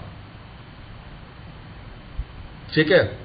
और ये जो स्थान है ये किसका है पता है आपको? ये सूर्य का स्थान है। यहां से जुड़ा हुआ प्लैनेट जो है सूर्य है, और सूर्य के पास में क्या होती है? ईगो। तो अब अगर सूर्य किसी की कुंडली में आपके आज्ञा चक्र में, यानी कि आपके कुंडली के पहले घर में बैठा हुआ है, तो उस व्यक्ति के अंदर ईगो बहुत हो जाती है। मेष राशि उच्च का हो जाता है ना सूर्य, तो मेष राशि में सूर्य अगर उच्च का हो गया तो आज्ञा चक्र एक्टिव हो गया तो उसकी ईगो बहुत बढ़ जाएगी। उसके लिए सेल्फ एस्टीम, प्रेस्टीज बहुत इंपॉर्टेंट है। तो ये आग्नेय चक्र भी बोलते हैं इसको। आज्ञा चक्र को आग्नेय चक्र भी कहा जाता है और आज्ञा चक्र भी कहा जाता है, क्योंकि अग्नि, भगवान शिव की तीसरी आंख जब खुलती तो अग्नि निकलती थी ना, उसमें भस्म हो जाता था कोई भी, तो आग्नेय चक्र भी यही है। और इतनी एनर्जी है इसके पास में, सूर्य के पास में इतनी एनर्जी है कि अच्छे अच्छे नकारात्मकता को भी और सकारात्मकता को भी, दोनों को जलाकर भस्म करने की जो ऊर्जा की क्षमता है वो सूर्य के पास में है। तो इसलिए भगवान शिव स्वयं सूर्य है, तो यहां पे वो किसी को भी भस्म कर देते हैं। तो जब तीसरा नेत्र खुलता है तो सूर्य की एनर्जी सब कुछ तबाह कर देती है। अब देखिए, अब अगर सूर्य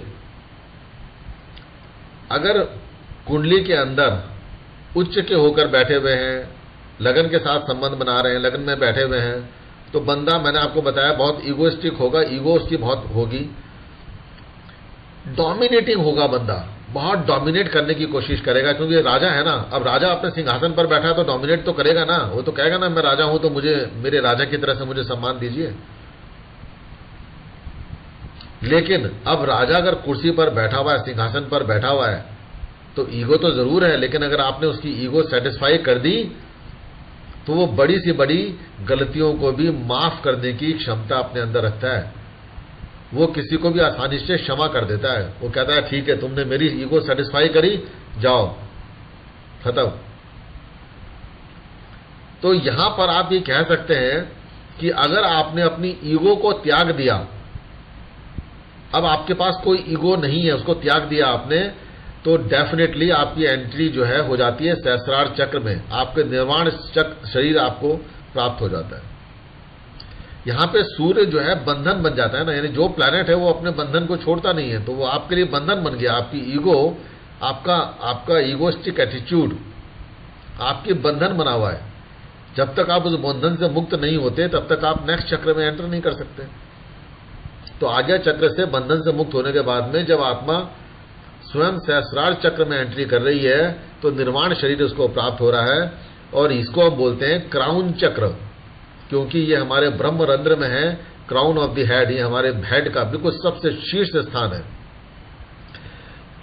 और सबसे शीर्ष स्थान को कौन रूल करता है? प्लैनेट चंद्रमा, मन। तो मन जो है, जो मून है, वो इसको गवर्न करता है, और हमारी जो माइंड है वो यही है।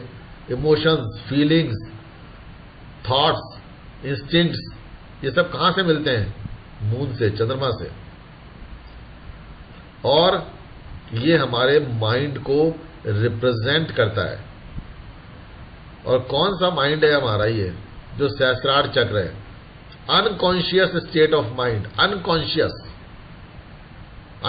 का मतलब है कि आपका अस्मिता को भी छोड़ दिया, यानी कि आपने अपनी एग्जिस्टेंस का भी ख्याल नहीं है, आपको पता ही नहीं है आप हैं कौन।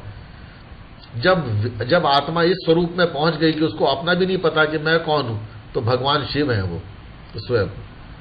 इसलिए शिव से भोला कोई नहीं है, इसलिए उनको बोलते हैं भोलेनाथ। यानी कि भोलों का, यानी कि सिंप्लिसिटी का और सादगी का जो स्वरूप है, जहां कुछ पता ही नहीं है किसी उसको जो है, तो आत्मा जो है वो सहस्रार चक्र शिव का स्वरूप है। तो मून यहां पर कॉन्शियसनेस को छोड़ करके अपनी वो सारी स्थिति को त्याग करके यहां पे अनकॉन्शियस स्टेट में पहुंच जाता है। और जब मून कुंडी में स्ट्रांग होता है किसी भी व्यक्ति के, तो व्यक्ति सेंसिटिव होता है, सैक्रिफाइस करने को भी तैयार होता है। आप कोई भी सैक्रिफाइस करते हैं, किससे करते हैं? अपने मन से करते हैं ना। यानी कि मून से करते हैं। अगर आपका मून आपको गवर्न कर रहा है, आपको हेल्प कर रहा है, you will do the sacrifice, बड़े से बड़ा। आपके अंदर क्रिएटिविटी है, आपके अंदर इंट्यूटिवनेस आ रही है, तो डेफिनेटली मून का एक रोल है उसके अंदर। लेकिन जब इन सारी चीजों को आप त्याग देते हैं, आपके पास में ब्रेन, अब माइंड आपका अनकॉन्शियस स्टेट में है, तो सहस्रार चक्र जो है, आत्मा सबसे सर्वाधिक सबसे ऊंची स्थिति में है, और सबसे ऊंची स्थिति पूरे ब्रह्मांड में भगवान शिव के अलावा किसी को प्राप्त नहीं है। ठीक बात। तो ये हमने 7 प्लैनेट्स की, इस तरह से 7 लिंकेजेस को हमने देखी सुनी आज। अभी टाइम कितना हुआ है? ओके, थोड़ा सा टाइम है हमारे पास में, चलो इनको भी आज कंप्लीट कर देते हैं। हमने ये सारे चीजों को अभी डिस्कस किया, थोड़ा सा और चक्कर कर लेते हैं, बहुत जल्दी जल्दी करेंगे ये, आप ज्यादा डिटेल में मत जाइए, बोलने के लिए मेरे पास बहुत कुछ रहता है, लेकिन एक बार पढ़ देते हैं, फटाफट पढ़ देता हूं आपको ये सारी चीजें। देखिए, हमने जो है सबसे पहले बात करी थी मूलाधार चक्र की। हमने मूलाधार चक्र में आपको बताया था कि इससे जुड़ा हुआ हमारा भौतिक शरीर है, और भौतिक शरीर की प्राकृतिक संभावना क्या होती है? काम की होती है। काम मतलब वर्क नहीं, काम का मतलब होता है कि लस्ट, काम वासना, और खाने की इच्छा। ये 2 इच्छा जो होती हैं, ये इस मूलाधार चक्र से जुड़ी हुई है। तो भोग की इच्छा इसी चक्र से आती है। लेकिन अगर आप भोगों को त्याग देते हैं तो आध्यात्मिक इच्छा पैदा हो जाती है। तो यानी कि आध्यात्म की इच्छा भी इसी चक्र से बनती है। रीढ़ की हड्डी के सबसे निचले हिस्से के आसपास इसका जो है इसका जो बीजाक्षर होता है, उसको हम बोलते हैं लम।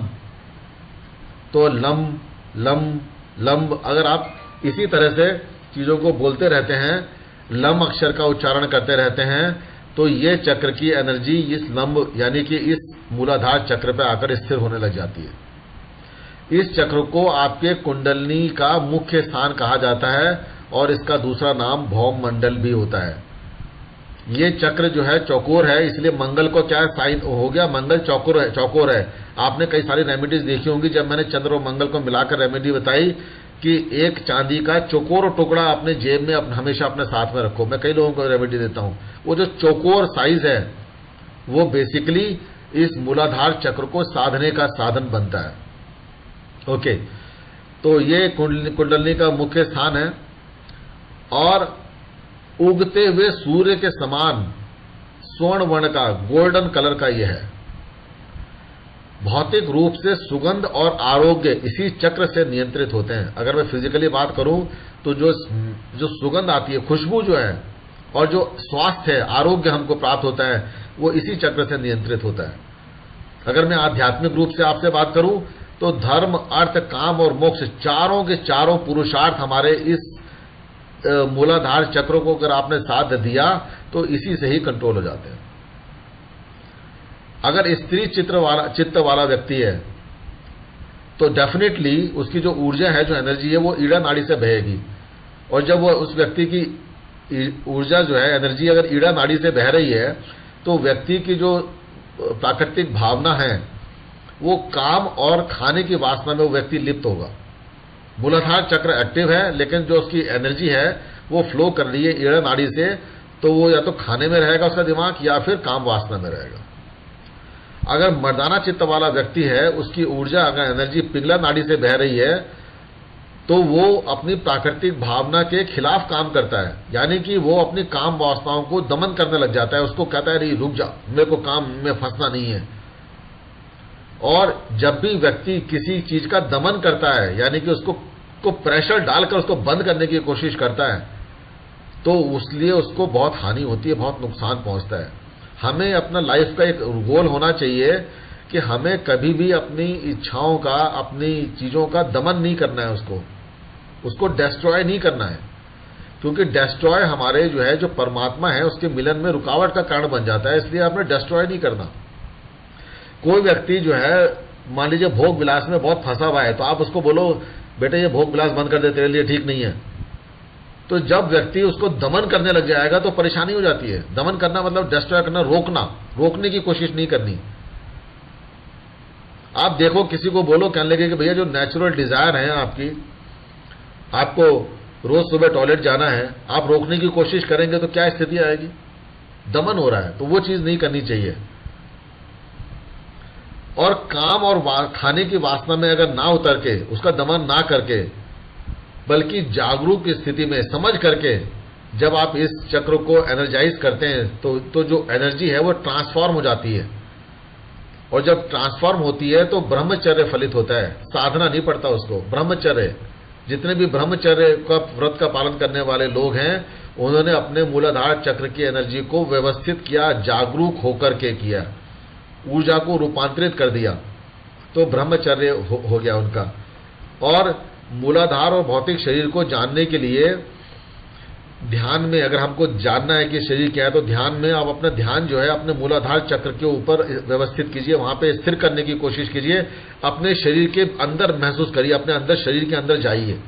जब आप शरीर के अंदर जाकर अपनी ऊर्जा को वहां पर व्यवस्थित करते हैं, देखने की कोशिश करते हैं, तो ये मूलाधार चक्र व्यवस्थित होकर जागरूक रूप में आपकी एनर्जी को ट्रांसफॉर्म करके आगे वाले नेक्स्ट चक्र में एंट्री करता है।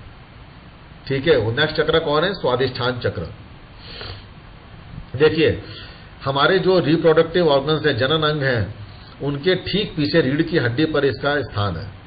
इससे जुड़ा हुआ हमने आपको बताया भाव शरीर होता है। भौतिक शरीर के मर जाने के बाद में भी ये शरीर 13 दिन तक जीवित रहता है।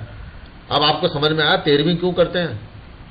13 दिन की जो है, जो मरने के बाद में, किसी व्यक्ति के बाद में जो 13 दिन की होती है, क्योंकि यहां पर हमारा भाव शरीर जीवित रहता है। व्यक्ति का फिजिकल बॉडी मर गया, लेकिन फिर भी भाव शरीर में वो व्यक्ति हमारे साथ में व्यवस्थित है, बैठा हुआ है। ठीक है, तो भाव शरीर में के जीवित रहने की वजह से, तो भाव शरीर से भी मुक्ति दिलाने के लिए 13वें दिन पे 13वीं की जाती है। तो ये भाव शरीर है। यहां पे इस चक्र का जो स्वरूप है, देखने में ये अर्धचंद्राकार है। तो चंद्र है, अर्धचंद्र बना हुआ है। ये जल तत्व का चक्र है। इसकी 6 पंखुड़ियां हैं, ध्यान रखिएगा। यहां पे जो बना हुआ है, मैंने पिक्चर में डाला हुआ है, इसमें 6 पंखुड़ियां बनी हुई हैं। यहां पे इस चक्र का बीज मंत्र है वम। इस चक्र को तामसिक चक्र की संज्ञा दी गई है।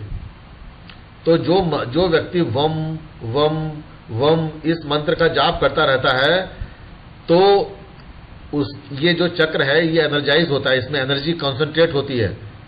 और यहां पर जब आप जागरूक होकर समझ करके इस चक्र की ऊर्जा को आप ट्रांसफॉर्म करते हैं, रूपांतरित करते हैं, तो आगे के चक्र में आपको एंट्री मिलती है। तो ये चक्र क्या करता है? सारी बीमारियां जो हमारे शरीर में लगती हैं, इसी चक्र में ही लगती हैं। तो यानी कि सबसे पहले हमारे भाव शरीर में बीमारी की एंट्री होगी, उसके बाद में फिजिकल बॉडी में एंट्री होगी। फिजिकल बॉडी में कोई भी बीमारी डायरेक्ट प्रवेश नहीं पा सकती बिना भाव शरीर के अंदर आए हुए। तो सभी बीमारियां सबसे पहले भाव शरीर को डैमेज करती हैं, फिर आपके फिजिकल बॉडी में एंटर करती हैं। स्वादिष्ठान चक्र और भाव शरीर की जो संभावना है, वो भावना पैदा करने की है। तो प्रेम की भावना और जितने भी सपने हैं, वो भी इस भाव शरीर के अंदर ही पैदा होते हैं।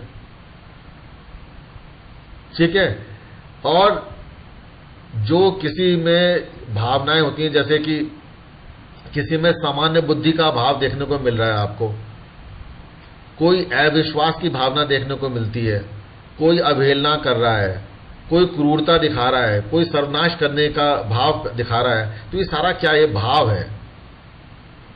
तो भाव शरीर के अंदर ये जो सारी संभावनाएं आपको देखने के लिए आएगी, भावनाएं दिखती हैं यहां पे। और अगर ये शरीर अगर तनाव में है, तो उस व्यक्ति को बुरे बुरे सपने आएंगे, ध्यान रखिएगा। तो जब बुरे सपने आएंगे और भाव शरीर जागृत है, तो ये जो है जितनी भी बीमारियां हमारे वातावरण में घूम रही हैं, बीमारियां जो हैं आपकी नेगेटिव एनर्जी फोर्सेस हैं, और ये फ्रीली अवेलेबल है। राहु की एनर्जी पूरे ब्रह्मांड के अंदर अवेलेबल है।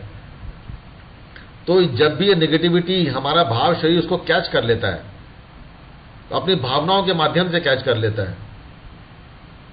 तो अगर स्त्री चित्त वाला व्यक्ति है, तो उसके अंदर भय, घृणा, क्रोध, हिंसा ऐसी भावनाएं पैदा हो जाएंगी इस भाव शरीर के माध्यम से। अगर व्यक्ति मर्दाना चित्त का है, तो वो भय को दबाकर बहुत बहादुरी दिखाने की कोशिश करेगा, हिंसा को दबाकर अहिंसा दिखाने की कोशिश करता है। लेकिन दोनों ही चीजें खराब है। और जब व्यक्ति समझ के द्वारा, यानी सुषुम्ना नाड़ी को अपना जागृत करके जब इस चक्र की ऊर्जा को रूपांतरित करता है, ट्रांसफॉर्म करता है, तो भय, घृणा, क्रोध और हिंसा की जगह पर अब उसको डर नहीं लगेगा। घृणा की जगह पे प्रेम और मैत्री पैदा होती है, करुणा जैसी चीजें उसमें भावनाएं फलीभूत होती हैं।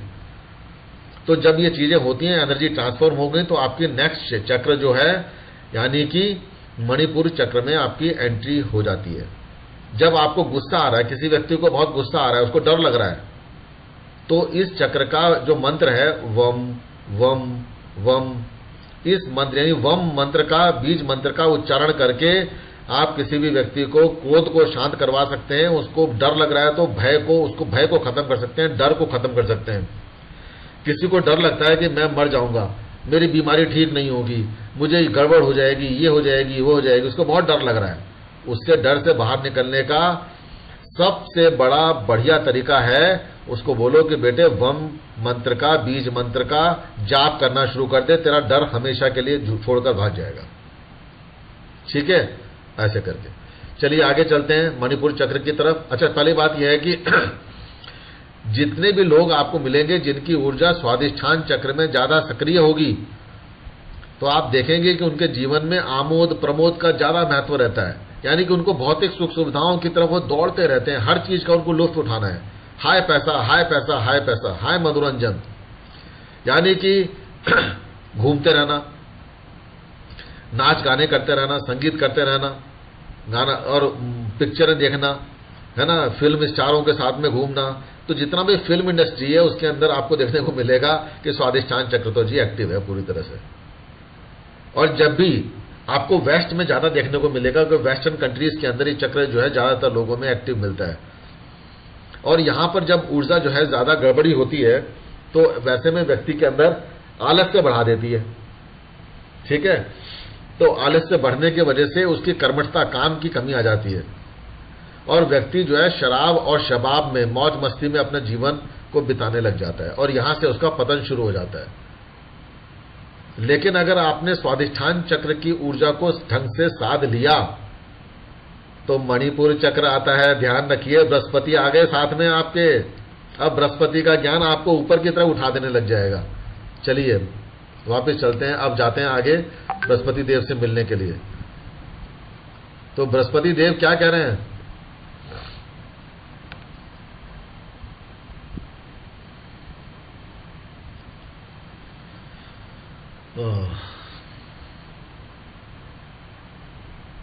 मेरे को शुद्धि कहां से आ गई?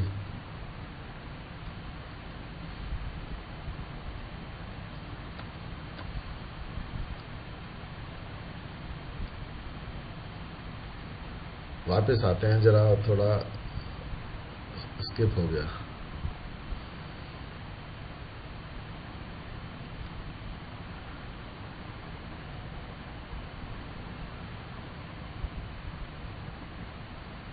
हाँ जी, मणिपुर चक्र आ गया। अब आ गया ना बृहस्पति देव का चक्र। ये चक्र जो है नाभि के ठीक पीछे रीढ़ की हड्डी पर स्थित होता है और इससे हमने बताया था कि इससे जुड़ा हुआ सूक्ष्म शरीर होता है, क्योंकि यहाँ पे जीव कारक तत्व बृहस्पति यानी जीवात्मा, अब जीवात्मा का यहाँ पे उदय हो चुका है। तो इस चक्र की जो स्वाभाविक संभावना है ना, वो संदेह और विचार पैदा करने की है। जो हमारी थॉट प्रोसेस होती है वो यहां से शुरू होती है, जो डाउट शुरू होते हैं वो इस चक्र से शुरू होते हैं। पिछले जन्म से जुड़ी हुई सारी इच्छाएं इसी चक्र में कनेक्टेड रहती हैं। तो हमारी जो पास्ट लाइफ है, सारी इच्छाएं पास्ट लाइफ की इस चक्र में आपको देखने को मिलेंगी। इस चक्र की आकृति पता है कौन सी है? त्रिकोण की आकृति है, ट्रायंगल शेप की। इसका रंग क्या है? लाल रंग के समान है। आपको पता है देवगुरु बृहस्पति, जो ट्राइन फॉर्मेशन होती है हमारी त्रिकोण, वो क्या होती है हमारी? हम बनाते हैं ना 1, 5, 9 हाउसेज, वो ट्राइन फॉर्मेशन। 9वें घर के मालिक कौन है? बृहस्पति हैं। और 5वें घर के कौन? कारक ग्रह बृहस्पति। और जब बृहस्पति लगन में जाकर बैठता है तो आपको कहां पे ले जाता है? आसमान में, बिल्कुल, यानी कि जो है आपको हीरो बना देते हैं। तो कहने का मतलब हो गया कि जो ट्राइन को कंट्रोल करते हैं तो ये बृहस्पति है। तो इसलिए बृहस्पति ने देखो इसका जो आकार भी दिया है इस चक्र का, वो त्रिकोण की आकृति दी है। ब्रह्मा विष्णु महेश सम्मिलित रूप में यहां पे गाइड करते हैं।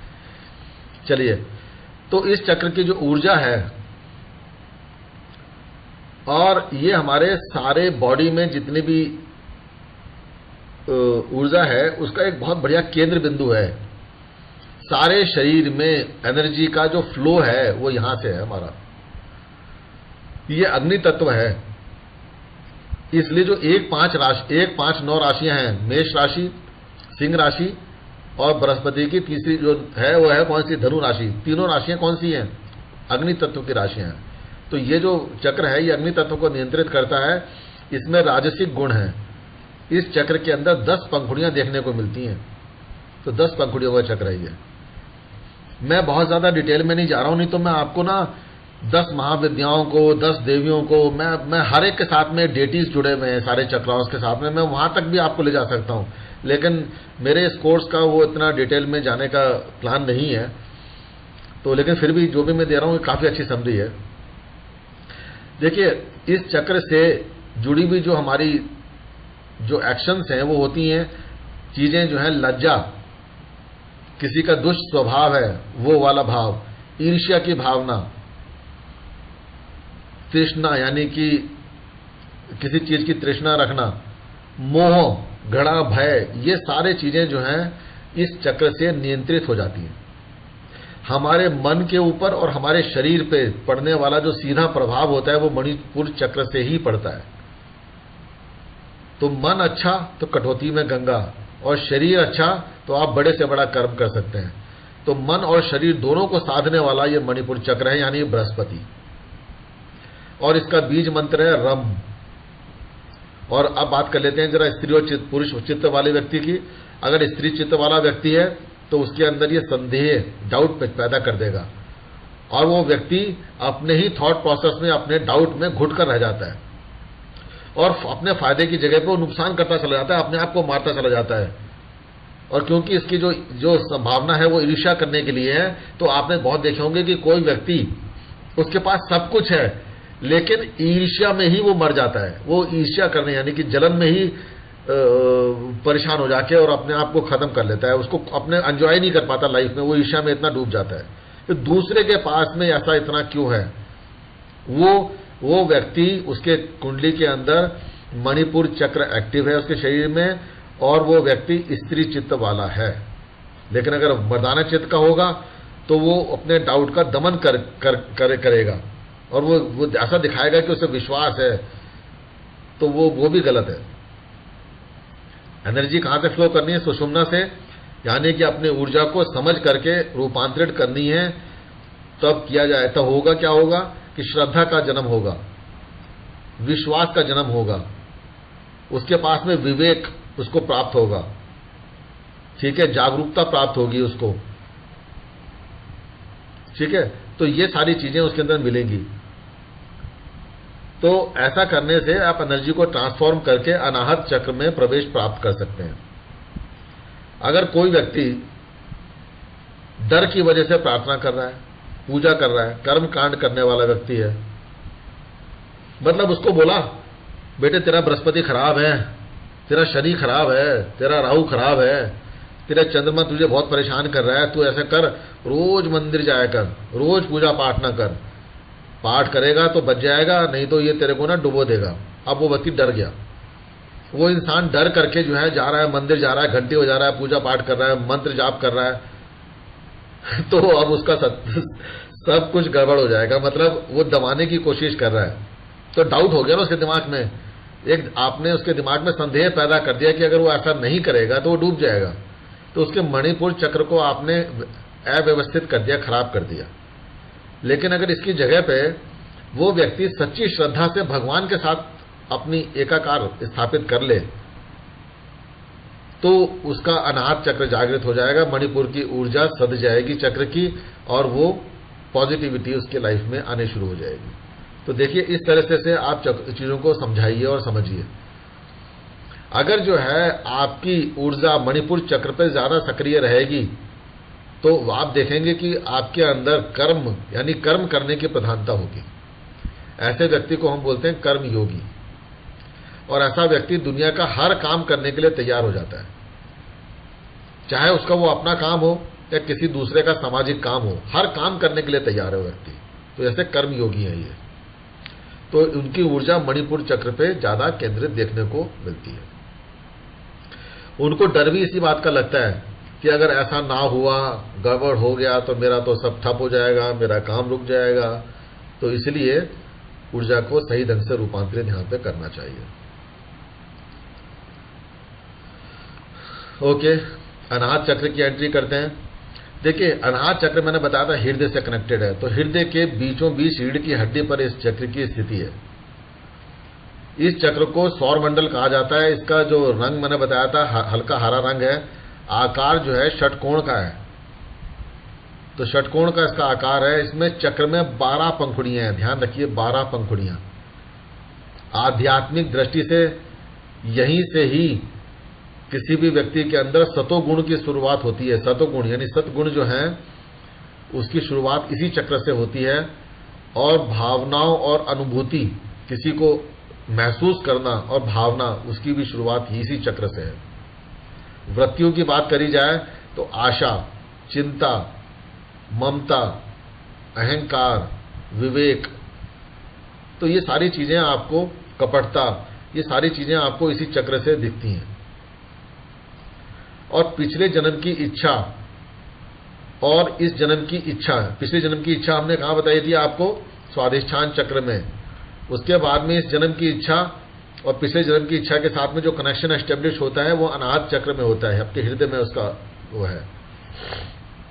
तो आपका हृदय जानता है कि कौन सी पिछले जन्म की अतृप्त इच्छाएं हैं जो आपने पूरी करनी है। तो यहीं से इच्छा का, डिजायर का जन्म होता है, बर्थ होता है। इससे जुड़ा हुआ हमारा जो शरीर है वो मनस शरीर है, ठीक है। अगर व्यक्ति स्त्री चित्र वाला है तो वो सम्मोहन करेगा, टेलीपैथी। आपने देखा ना, जो हिप्नोटिस्ट होते हैं टेलीपैथी के माध्यम से करते हैं अपने को एस्टेब्लिश, एस्ट्रल प्रोजेक्शन करते हैं, कुंडली जागरण कर रहे हैं, तो डेफिनेटली ये सारे व्यक्ति जो हैं अनाहत चक्र की ऊर्जा के ऊपर केंद्रित है। और अगर मर्दाना चित्त वाला होता है तो वो अपने को धोखा देता है, अपने को वो सोचता है, कहने लगा अरे मैं तो बहुत बड़ा, मैं तो एस्ट्रल प्रोजेक्शन कर लेता हूं, जबकि वो अपना सपना देख रहा होता है, वो सोच रहा है कि मैं एस्ट्रल प्रोजेक्शन कर रहा हूं, ठीक है।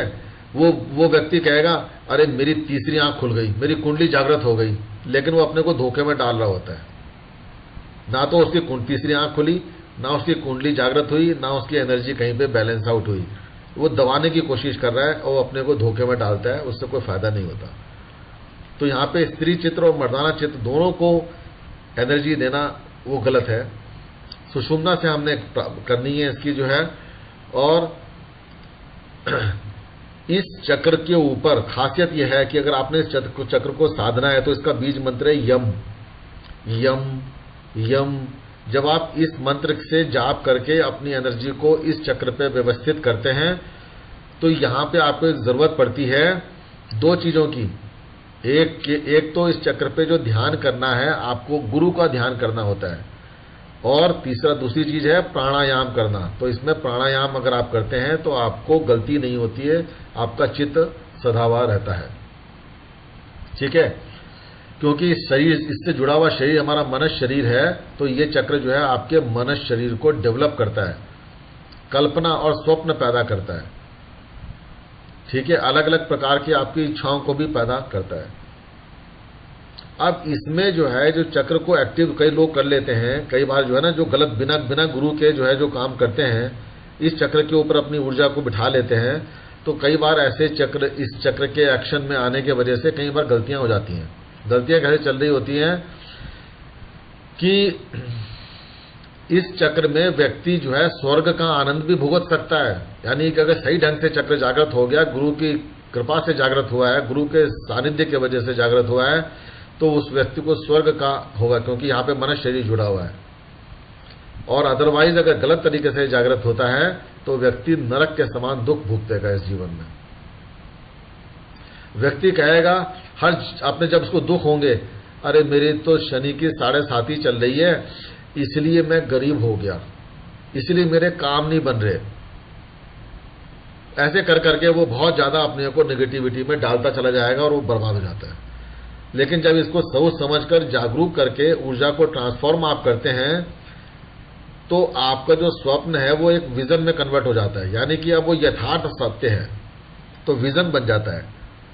और जब विजन बन जाता है तो इस चक्र के लिए क्या बोलते हैं हम इसको, राजयोग बोलते हैं। यहां पे ध्यान की जरूरत होती है, राजयोग काम करता है। तो ब्रह्म कुमारीज वगैरह क्या सिखाते हैं आपको, उनका प्रोग्राम देखिए जरा, ब्रह्म कुमारीज का, वो राजयोग सिखाते हैं, राजयोग करना। वो कहते हैं देखो ध्यान में अपनी ऊर्जा को कैसे ट्रांसफॉर्म करके आप अपने जीवन के सभी सुखों को प्राप्त कर सकते हैं राजयोग के माध्यम से। ठीक है, जितने भी क्रिएटिव लोग होते हैं वो अनाहत चक्र में उनका एक्टिव होता है, उसी चक्र में जी रहे होते हैं। ठीक है, वो संवेदनशील होते हैं और भावनाओं की कदर करना जानते हैं।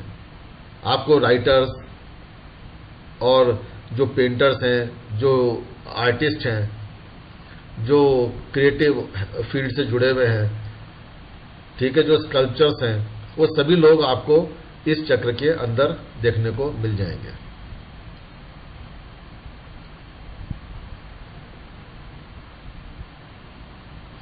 ठीक है, इस चक्र के बाद में विशुद्धि चक्र की बात कर लेते हैं। तो विशुद्धि चक्र हमने बताया था कौन, शनि देव वाला। अब शनि देव की जब बात करते हैं तो इसमें 16 पंखुड़ियां हैं, षोडश योगनियां हैं। ये मैं उस दिन बात कर रहा था आपको, क्या नाम है, शतरंज के खेम की। अरे भगवान शनि से ज्यादा शतरंज का गेम कौन खेलेगा, बताइए जरा आप जरा। तो सारी सिद्धियां जो हैं इसी चक्र में पाई जाती हैं।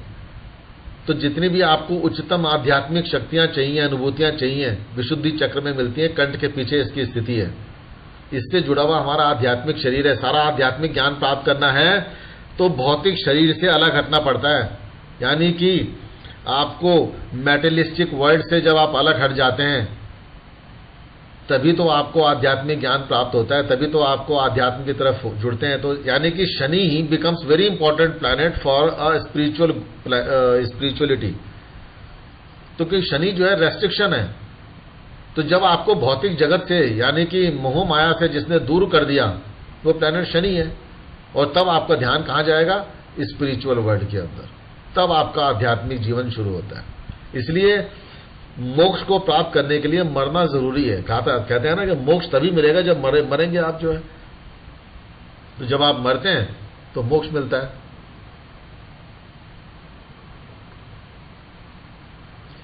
अब भगवान हनुमान जी को अष्ट सिद्धि और नव निधियां प्राप्त थी। तो ये 8 सिद्धि और नव निधियां ये सारी की सारी भगवान को प्राप्त हुई क्योंकि उन्होंने शनि को भी जीत लिया। यानी कि हनुमान जी के पास में इस चक्र के ऊपर भी सिद्धि है उनकी। ये जो चक्र है आकाश तत्व को रिप्रेजेंट करता है। आकाश तत्व हमारे ब्रह्मा भी हैं और भगवान बृहस्पति हैं। तो बृहस्पति का ज्ञान हनुमान जी को प्राप्त हो गया, 8 सिद्धियां उनको प्राप्त हो गई, षोडश योगियों को उन्होंने जीत लिया। जीवन का शतरंज उनको सब पता है। तो जो भी इस कुंडलनी के जागरण होने के बाद जो ध्वनि आती है, जो आपको आवाज सुनाई देती है, वो इसी चक्र से आती है। और मैंने जो अनाहत ध्वनि के बारे में बात बताई थी आपको, राइट ईयर से जो सुन रहे हैं परमात्मा की आवाज है, लेफ्ट ईयर से जो सुन रहे हैं वो आपकी आत्मा की आवाज है, ये सब मैं पहले बता चुका हूं। इसका जो मंत्र है वो हम मंत्र है। तो हम जब आप ये ध्वनि आप अपने पैदा करते हैं तो इस चक्र के ऊपर आप अपनी एनर्जी को, ऊर्जा को साध सकते हैं।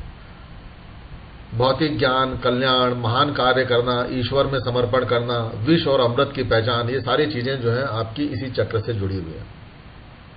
किसी व्यक्ति में आपको थायराइड देखने को मिल रहा है, किसी व्यक्ति में वाणी की विकृति है, वो सही ढंग से नहीं बोल पा रहा है, और किसी व्यक्ति को जो है ना संगीत के 7 सुरों का ज्ञान है, सरस्वती उसके जिह्वा पे रहती है हमेशा। ऐसा कौन सा चक्र है, किसके वजह से, इसी चक्र की वजह से। तो यानी कि किसी को वाणी की प्रॉब्लम दे देगा, थायराइड की प्रॉब्लम दे सकता है। तो वाणी की प्रॉब्लम, स्पीच से जुड़ी हुई समस्याएं, थायराइड की प्रॉब्लम कहां से आएंगी, कौन देगा, कौन ग्रह उसके लिए रिस्पॉन्सिबल है, शनि देंगे। कौन सा घर है, आवाज कहां से आती है, आपकी स्पीच का हाउस कौन है, सेकंड हाउस। यानी कि सेकंड हाउस के ऊपर जब शनि और राहु जैसे ग्रहों का निगेटिव खेल होगा, निगेटिव प्रभाव रहेगा, तो उसके अंदर स्पीच और वाणी की विकृति पैदा हो जाएगी। लेकिन इसकी जगह पर अगर वीनस का, चंद्रमा का अगर होगा तो संगीत के 7 सुर उसके जीवा पे आ जाएंगे। ठीक है, सुर कोकिला बन जाएगा, वो लता मंगेशकर बन जाएगा। ये जो अनाहत चक्र है, चौथा चक्र जो है, इसमें मैं ये बहुत स्ट्रांग हो जाता है चौथे चक्र में, अनाहत चक्र में। मन को बहुत शक्ति मिलती है ना वहां पे। तो व्यक्ति जो है अगर अपने विशुद्धि चक्र को गलत तरीके से जागृत कर लेता है तो उसके अंदर गलत तरीके वाला अहंकार मैं पैदा हो जाता है, और ऐसा व्यक्ति लाखों लोगों को मरवा भी सकता है। क्या बन जाता है? आपको पता है जर्मनी का वो जो हिटलर था, उसने कितना नरसंहार कराया था हिटलर ने। तो गलत मैं था उसके अंदर, मैं अहंकार में था। लेकिन अगर अनाहत चक्र की ऊर्जा सही ढंग से ट्रांसफॉर्म होकर इस चक्र में जब एंट्री होती है तो व्यक्ति के अंदर सही मैं यानी कि करेक्ट मैं का जागरण होता है, यानी कि वो अपने आप को पहचान जाता है। वो पता होता है उसको कि मैं कौन हूं, और जब वो मैं पहचान गया तो यहां पे डुअलिटी मिट जाती है। शरीर और मैं अलग लूं ऐसा जो है एहसास उसको हो जाता है, और स्त्री और पुरुष का भेद हट जाएगा। मैं स्त्री हूं, मैं पुरुष हूं, ये भेद नहीं रहता। यहां पर ये जानना होता है कि भैया मैं कौन हूं, यानी कि ना तो मैं ये शरीर हूं, ये शरीर जो है मैं नहीं हूं, और मैं वो जीव भी नहीं हूं। वो कह रहा है यहां पे आपको जो शिक्षा मिलती है कि मैं वह आत्मा हूं, निर्विकार, निर्भाव। इस तरह से जो है जो फीलिंग आती है तो सारे भेद समाप्त हो जाते हैं, सारे डिफरेंसेस खत्म हो जाते हैं। ठीक है, जिस समय हम सोते हैं तो सोने के बाद में भी हमारे अंदर जो मैं है ना, जो एक जो ओनरशिप जो है हमारे, यानी कि अपना, वो जागरूक रहता है हमारा, और वही हमारे चीजों को चलाता है। यानी कि हमारी आत्मा ही हमारे शरीर को चलाने का काम कर रही है। तो जब आप ध्यान में दोनों भावों के बीच में अपने ध्यान को फोकस करते हैं तो पांचवें चक्र में एंट्री हो जाती है। लेकिन जब तक नीचे के चक्र जागृत नहीं हुए और आप ध्यान पे फोकस करने लग गए दोनों भावों के बीच में, तो फिर क्या होगा? फिर तो सिजोफ्रेनिया हो जाएगा, पागलपन हो जाएगा, स्प्लिट पर्सनैलिटी का हो जाएगा। आपने सुना राधे माँ का केस जो है, और राधे माँ अपने आप को बोलती है कि पता नहीं भगवान का मैं हो गई, आज राधा माँ बन गई। ऐसे करके एक मेल था, वो अजीब अजीब हरकत करता था, वो चीफ इंजीनियर था इरिगेशन डिपार्टमेंट का। तो स्प्लिट पर्सनैलिटी होने का खतरा भी यहीं पर हो जाता है। लेकिन अगर सही ढंग से जागृत, आपने सारे चक्रों को जागृत करते हुए अब ऊपर उठाते हुए ऊर्जा को यहां तक लेके आए हैं, तो बहुत अच्छा आनंद आपको यहां पे मिलेगा। और इस चक्र के बाद में क्योंकि स्त्री पुरुष के भेद खत्म हो जाते हैं और आत्मा जो है सीधे आपके कहां पे जा रही है? आज्ञा चक्र की तरफ जा रही है। तो बहुत बढ़िया एहसास है। विशुद्धि चक्र में ऊर्जा का सक्रिय होना इस बात का सबूत है कि आप शारीरिक और मानसिक दोनों रूप से बड़े शक्तिशाली हैं, आप बड़े निर्भीक हैं और ईमानदार भी आप हैं, सही ढंग से ऊर्जा जब इसमें जागृत होती है तो। ठीक है, आज्ञा चक्र की बात कर लेते हैं। दोनों भावों के बीच का चक्र जो है, ये आज्ञा चक्र है, ब्रह्म शरीर से जुड़ा हुआ है, दो पंखुड़ियों वाला है। एक पंखुड़ी काले रंग की है, दूसरी पंखुड़ी सफेद रंग की है। सफेद पंखुड़ी आपको ईश्वर की तरफ ले जाने का प्रतीक है, और काले रंग की जो पंखुड़ी है उसका अर्थ सांसारिकता की ओर ले जाने का है। यहां पे आपके पास ऑप्शन आता है, मरने के बाद में पुनर्जन्म प्राप्त करना है या ईश्वर की तरफ जाके एकाकार स्थापित करना, यानी कि जन्म मृत्यु से, बंधन से छूट जाना, यानी कि मोक्ष को प्राप्त कर लेना। तो यहां पे आत्मा डिसाइड करती है कि पुनर्जन्म लेना है या ईश्वर के साथ सानिध्य प्राप्त करना है। तो इसलिए काले रंग की पंखुड़ी और दूसरे सफेद रंग की पंखुड़ी आपको ये दिखा रही है। इस चक्र के इकलौता चक्र ऐसा है जिसमें दो अक्षर हैं, दो इसके बीज मंत्र हैं। एक तो है हम और दूसरा है क्षम। इस चक्र का कोई भी ध्यान मंत्र नहीं है।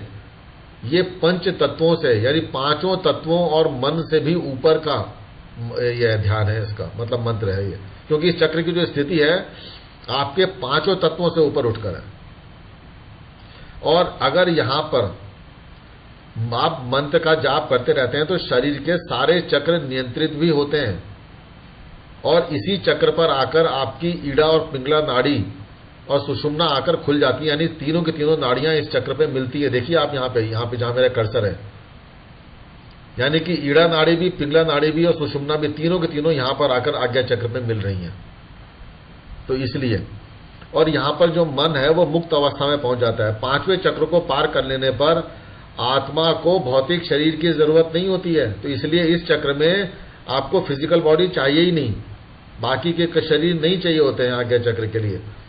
तो आध्यात्मिक शरीर में, जिसे हम देवता कहते हैं या दानव कहते हैं, जो वो अपने उसी शरीर में यानी आध्यात्मिक शरीर में आज्ञा चक्र में बहुत लंबे समय तक यानी हजारों साल तक जीवित रह सकते हैं। आपने सुना होगा, हमारे पुस्तकों में लिखा है, ग्रंथों में लिखा है कि फलाने ऋषि ने जो है ना 1000 साल तक तप किया था।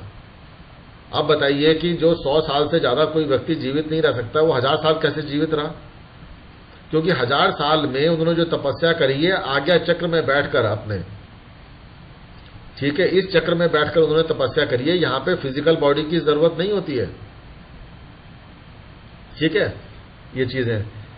तो जब जो लोग आज्ञा चक्र पे काम कर रहे होते हैं, अगर उनका शरीर छूट जाता है तब भी उनकी अनुभूति जो है आत्मिक जगत में कंटिन्यू रहती है, चालू रहती है।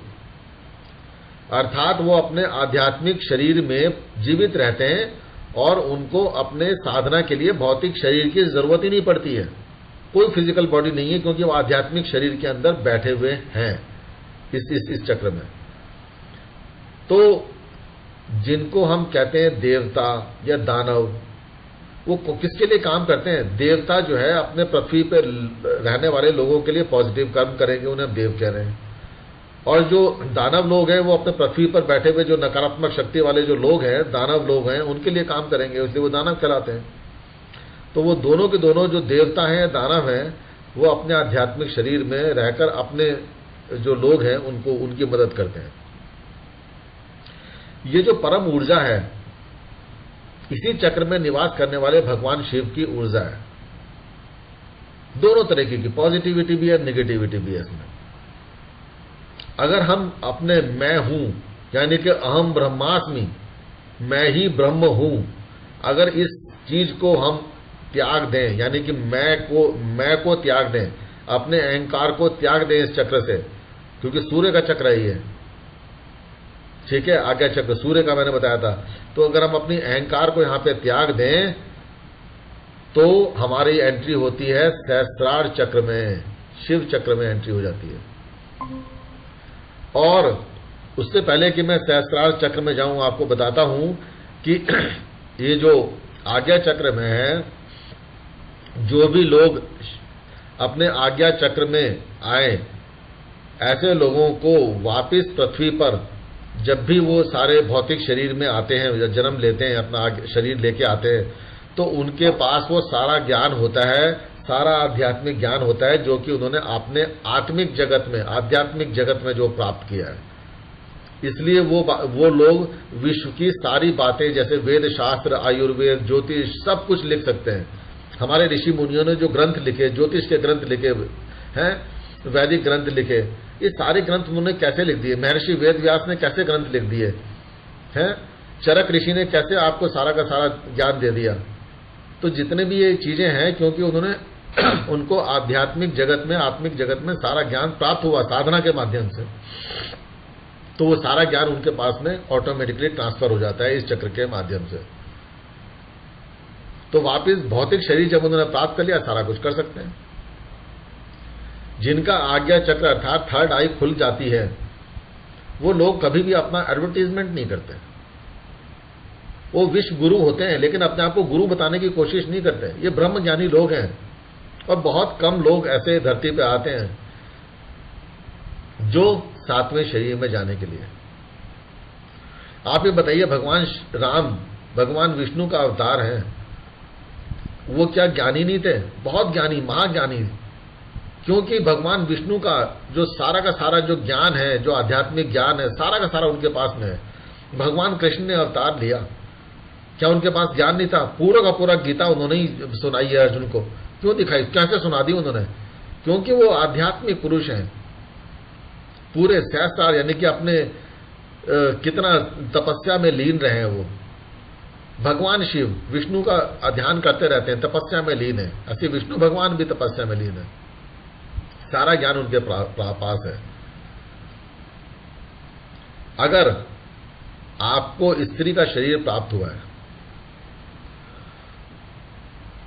तो आपको एक आज्ञा चक्र पे ज्यादा कार्य नहीं करना चाहिए, लेकिन पहले चक्र से लेके मूलाधार चक्र से लेके अनाहत चक्र तक ध्यान ज्यादा केंद्रित करना चाहिए। और अगर आपका भौतिक शरीर पुरुष का है तो आज्ञा चक्र के ध्यान में समर्पण का भाव, आप समर्पित हैं, ये करना बहुत जरूरी है। क्योंकि अगर समर्पण का भाव जागृत नहीं हुआ तो वो डेफिनेटली इस चक्र में बैठा हुआ इंसान देवता से दानव बन जाएगा, यानी कि उसके अंदर दानवी शक्ति पैदा हो जाएगी और इसी तरह से वो दानव में कन्वर्ट होकर फिर जब भी पृथ्वी पे आएगा तो दानव जैसा व्यवहार करने लग जाएगा। ऐसे लोग जिन्होंने अपने जीवन को बहुत महत्व दिया, हर कार्य और व्यवहार को बौद्धिक स्तर पर जो लोग करते हैं, तो आप क्या बोलेंगे कि उनकी जो ऊर्जा है, जो एनर्जी है, वो आज्ञा चक्र पे ज्यादा केंद्रित है। ऐसे व्यक्ति के आसपास चाहे कुछ भी हो रहा हो, कैसी भी परिस्थितियां निर्मित हो रही हो, उनको ज्यादा फर्क नहीं पड़ता। तो ऐसे व्यक्ति निर्भीक स्वभाव के होते हैं। लेकिन अगर ऊर्जा में गड़बड़ी होगी तो उनके अंदर अहंकार पैदा हो जाएगा, बुद्धि जो है कुबुद्धि में कन्वर्ट हो जाती है, वो व्यक्ति कुतर्क करने लग जाएगा। तो और कुतर्क जो होंगे स्वार्थ के लिए होंगे, समाज और राष्ट्र को दिशाहीन कर देंगे। तो आप कांग्रेसियों का तो आप समझ सकते हैं कि वो क्या क्या दे रहे हैं, उनके जो है जो फॉलोअर्स हैं वो किस तरह से चीजें कर रहे हैं, तो आप समझ सकते हैं उनकी ऊर्जा कहां पर केंद्रित है। सहस्त्रार चक्र, लास्ट चक्र की बात करते हैं, उसके बाद विराम देंगे। देखिए सबसे ऊपर का जो हमारा चक्र है, सहस्त्रार चक्र कहते हैं, क्राउन चक्र है, इससे जुड़ा हुआ हमारा निर्वाण शरीर है। क्राउन क्यों बोलते हैं इसको? इसमें सहस्त्र पंखुड़ियां हैं, 1000 पंखुड़ियां हैं। इसका जो है जो रंग है सफेद, बिल्कुल 100% उजाले का रंग है, सफेद रंग है इसका, कोई कालापन नहीं है इसमें। और इस चक्र का ना तो कोई ध्यान मंत्र है, ना ही कोई बीज मंत्र, इसमें बस सिर्फ अगर कोई एग्जिस्ट करता है तो गुरु है, भगवान शिव। ये शिव चक्र है। तो भगवान शिव किसकी, कौन सा मंत्र बोल रहे हैं, किसकी आराधना कर रहे हैं, कोई कौन सा वो किसके ऊपर ध्यान केंद्रित कर रहे हैं? कहीं कुछ नहीं है। उनका सारा कुछ जो फोकस है वो बिल्कुल सिर्फ गुरु का ध्यान कर रहे हैं। अब भगवान शिव के गुरु कौन? वो तो खुद ही गुरु। तो वो विष्णु भगवान के ध्यान में रहते हैं, उनको उन्होंने अपना आराध्य माना हुआ है, अपने गुरु माना हुआ है। भगवान शिव विष्णु भगवान को मानते हैं, जगत के पालनहारा, जगत के चलाने वाले को अपना गुरु मान के चलते हैं। और जगत के पालनहारा श्री विष्णु, वो भगवान शिव को अपना गुरु मानकर चलते हैं। दोनों एक दूसरे के पूरक हैं। और कुंडली जब इस चक्र में पहुंचती है, यानी हमारी एनर्जी जब इस चक्र में जाकर पहुंचती है, तो हमारी साधना जो है पूर्णता को प्राप्त हो जाती है और हमारे को मोक्ष मिल जाता है, मुक्ति प्राप्त हो जाती है। इस स्थान को हम तंत्र में क्या बोलते हैं? काशी कहते हैं, काशी, मुक्ति।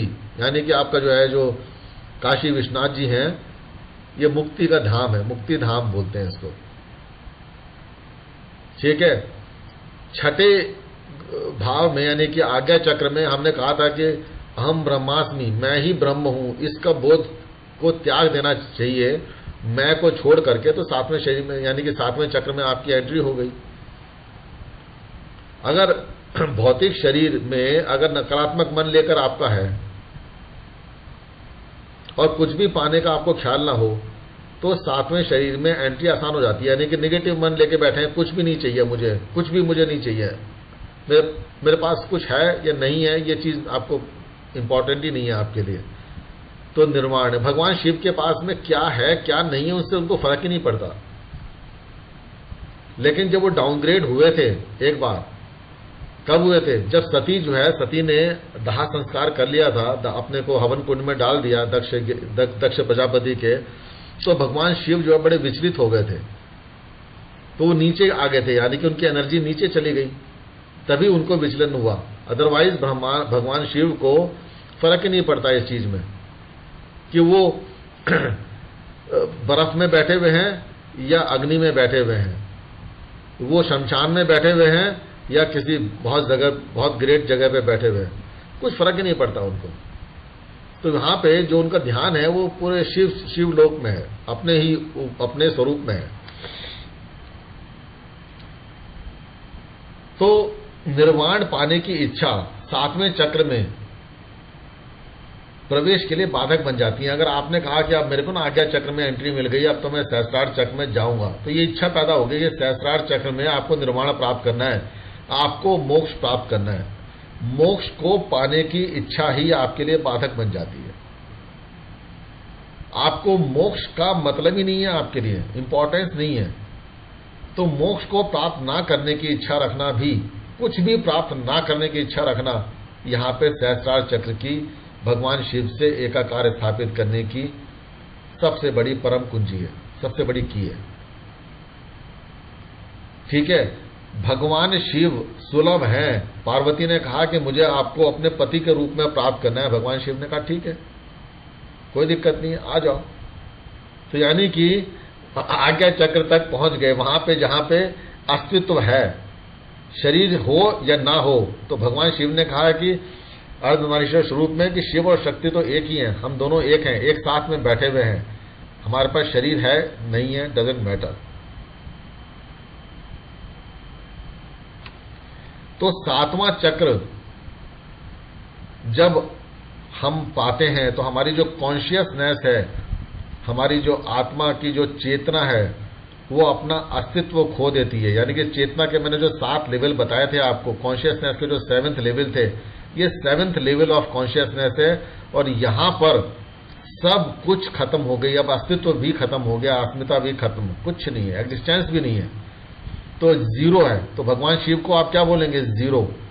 और जब हम कहते हैं इन्फिनिटी, तो जीरो से लेके पॉजिटिव इन्फिनिटी और जीरो से लेके माइनस इन्फिनिटी, यानी minus infinity to positive infinity is the स्वरूप ऑफ भगवान शिव। यही मैंने आपको बताया था कि भगवान शिव का शिवलिंग स्वरूप क्या है। जीवात्मा जगत में जो जीव है, वो जीव पूरी तरह से इस शरीर में नष्ट हो जाता है, यहाँ पे एग्जिस्टेंस भी नहीं रहती, भगवान शिव के साथ पूर्ण एकाकार स्थापित हो जाता है। हमारे जीव को, यानी जीवात्मा को, अपना मन, बुद्धि, संस्कार सभी कुछ यहाँ पर मिटा देना होता है। और इसको हम बोलते हैं 7वां शरीर, अर्थात अंतिम मृत्यु। ठीक है, तो इस तरह से मनुष्य को अगर आगे का विकास करने के लिए अपने स्वभाव यानी नाड़ी और चक्रों और उनसे मिलने वाली अनुभूति अर्थात हमारे शरीर को समझना बहुत जरूरी है। कौन से शरीर में कौन सी ऊर्जा लेके जा रहे हैं, वो बहुत जरूरी होती है। ठीक है, जैसे कि एक बच्चा जब पैदा हुआ तो उसके पैर होते हैं, लेकिन वो चल नहीं सकता। ठीक है, 1.5 साल का हो गया तो चल सकता है, दौड़ नहीं सकता। लेकिन 15-20 साल का हो गया तो दौड़ सकता है, लेकिन विश्व रिकॉर्ड बनाने के लिए उसको बहुत अभ्यास करना पड़ेगा। इसी तरह से जन्म के साथ में, हर व्यक्ति के साथ में, हर मनुष्य के साथ में उसके पास में 7 चक्र होते हैं, परंतु वो ठीक से काम नहीं करते हैं। चक्रों से पूरा काम लेने के लिए उन पर ऊर्जा ले जाना, उनको ढंग से समझना, मेडिटेशन करना, उस पर ध्यान देना, ये सब कुछ हमारे शास्त्रों में अलग अलग बताए गए हैं। और सबको ले जाने के लिए गुरु की जरूरत पड़ती है, मेडिटेशन की जरूरत पड़ती है। जब चक्रों को साथ लेते हैं तो प्लैनेट भी साथ लेते हैं, जिंदगी आसान बन जाती है, ज्योतिष में समझ में आ जाता है। ठीक है, बहुत कम लोग ऐसे होते हैं हमारे पूरे वर्ल्ड में, पूरे ब्रह्मांड में तो छोड़ दीजिए, वर्ल्ड की बात करते हैं, फिजिकल वर्ल्ड में, कि जिनकी ऊर्जा सहस्त्रार चक्र पर ज्यादा सक्रिय रहती है। ऐसे व्यक्ति आपको ज्यादातर आनंदित मिलेंगे, सदा आनंदित रहते हैं, सुख दुख का उनके ऊपर कोई प्रभाव नहीं पड़ता, बिना कारण ही वो व्यक्ति खुश रहते हैं। तो ऐसे व्यक्ति को आप देखेंगे तो समझ जाएंगे कि उनकी ऊर्जा कहां पर ज्यादा फोकस्ड है, और कुंडली भी उनकी समझ में आने लग जाएगी। आपको समझ में आएगा कि कौन सा ग्रह किस तरह से कार्य कर रहा है। ठीक है जी, 12:09 हो गए हैं। मैं अपनी वाणी को अब विराम दे रहा हूं यहां पर, और अब आपके सवाल जवाब जो भी हैं आप रख सकते हैं और अपना फीडबैक दे सकते हैं, कितना समझ में आया, क्या नहीं आया, क्या लगा। आपके लिए चैनल ओपन है।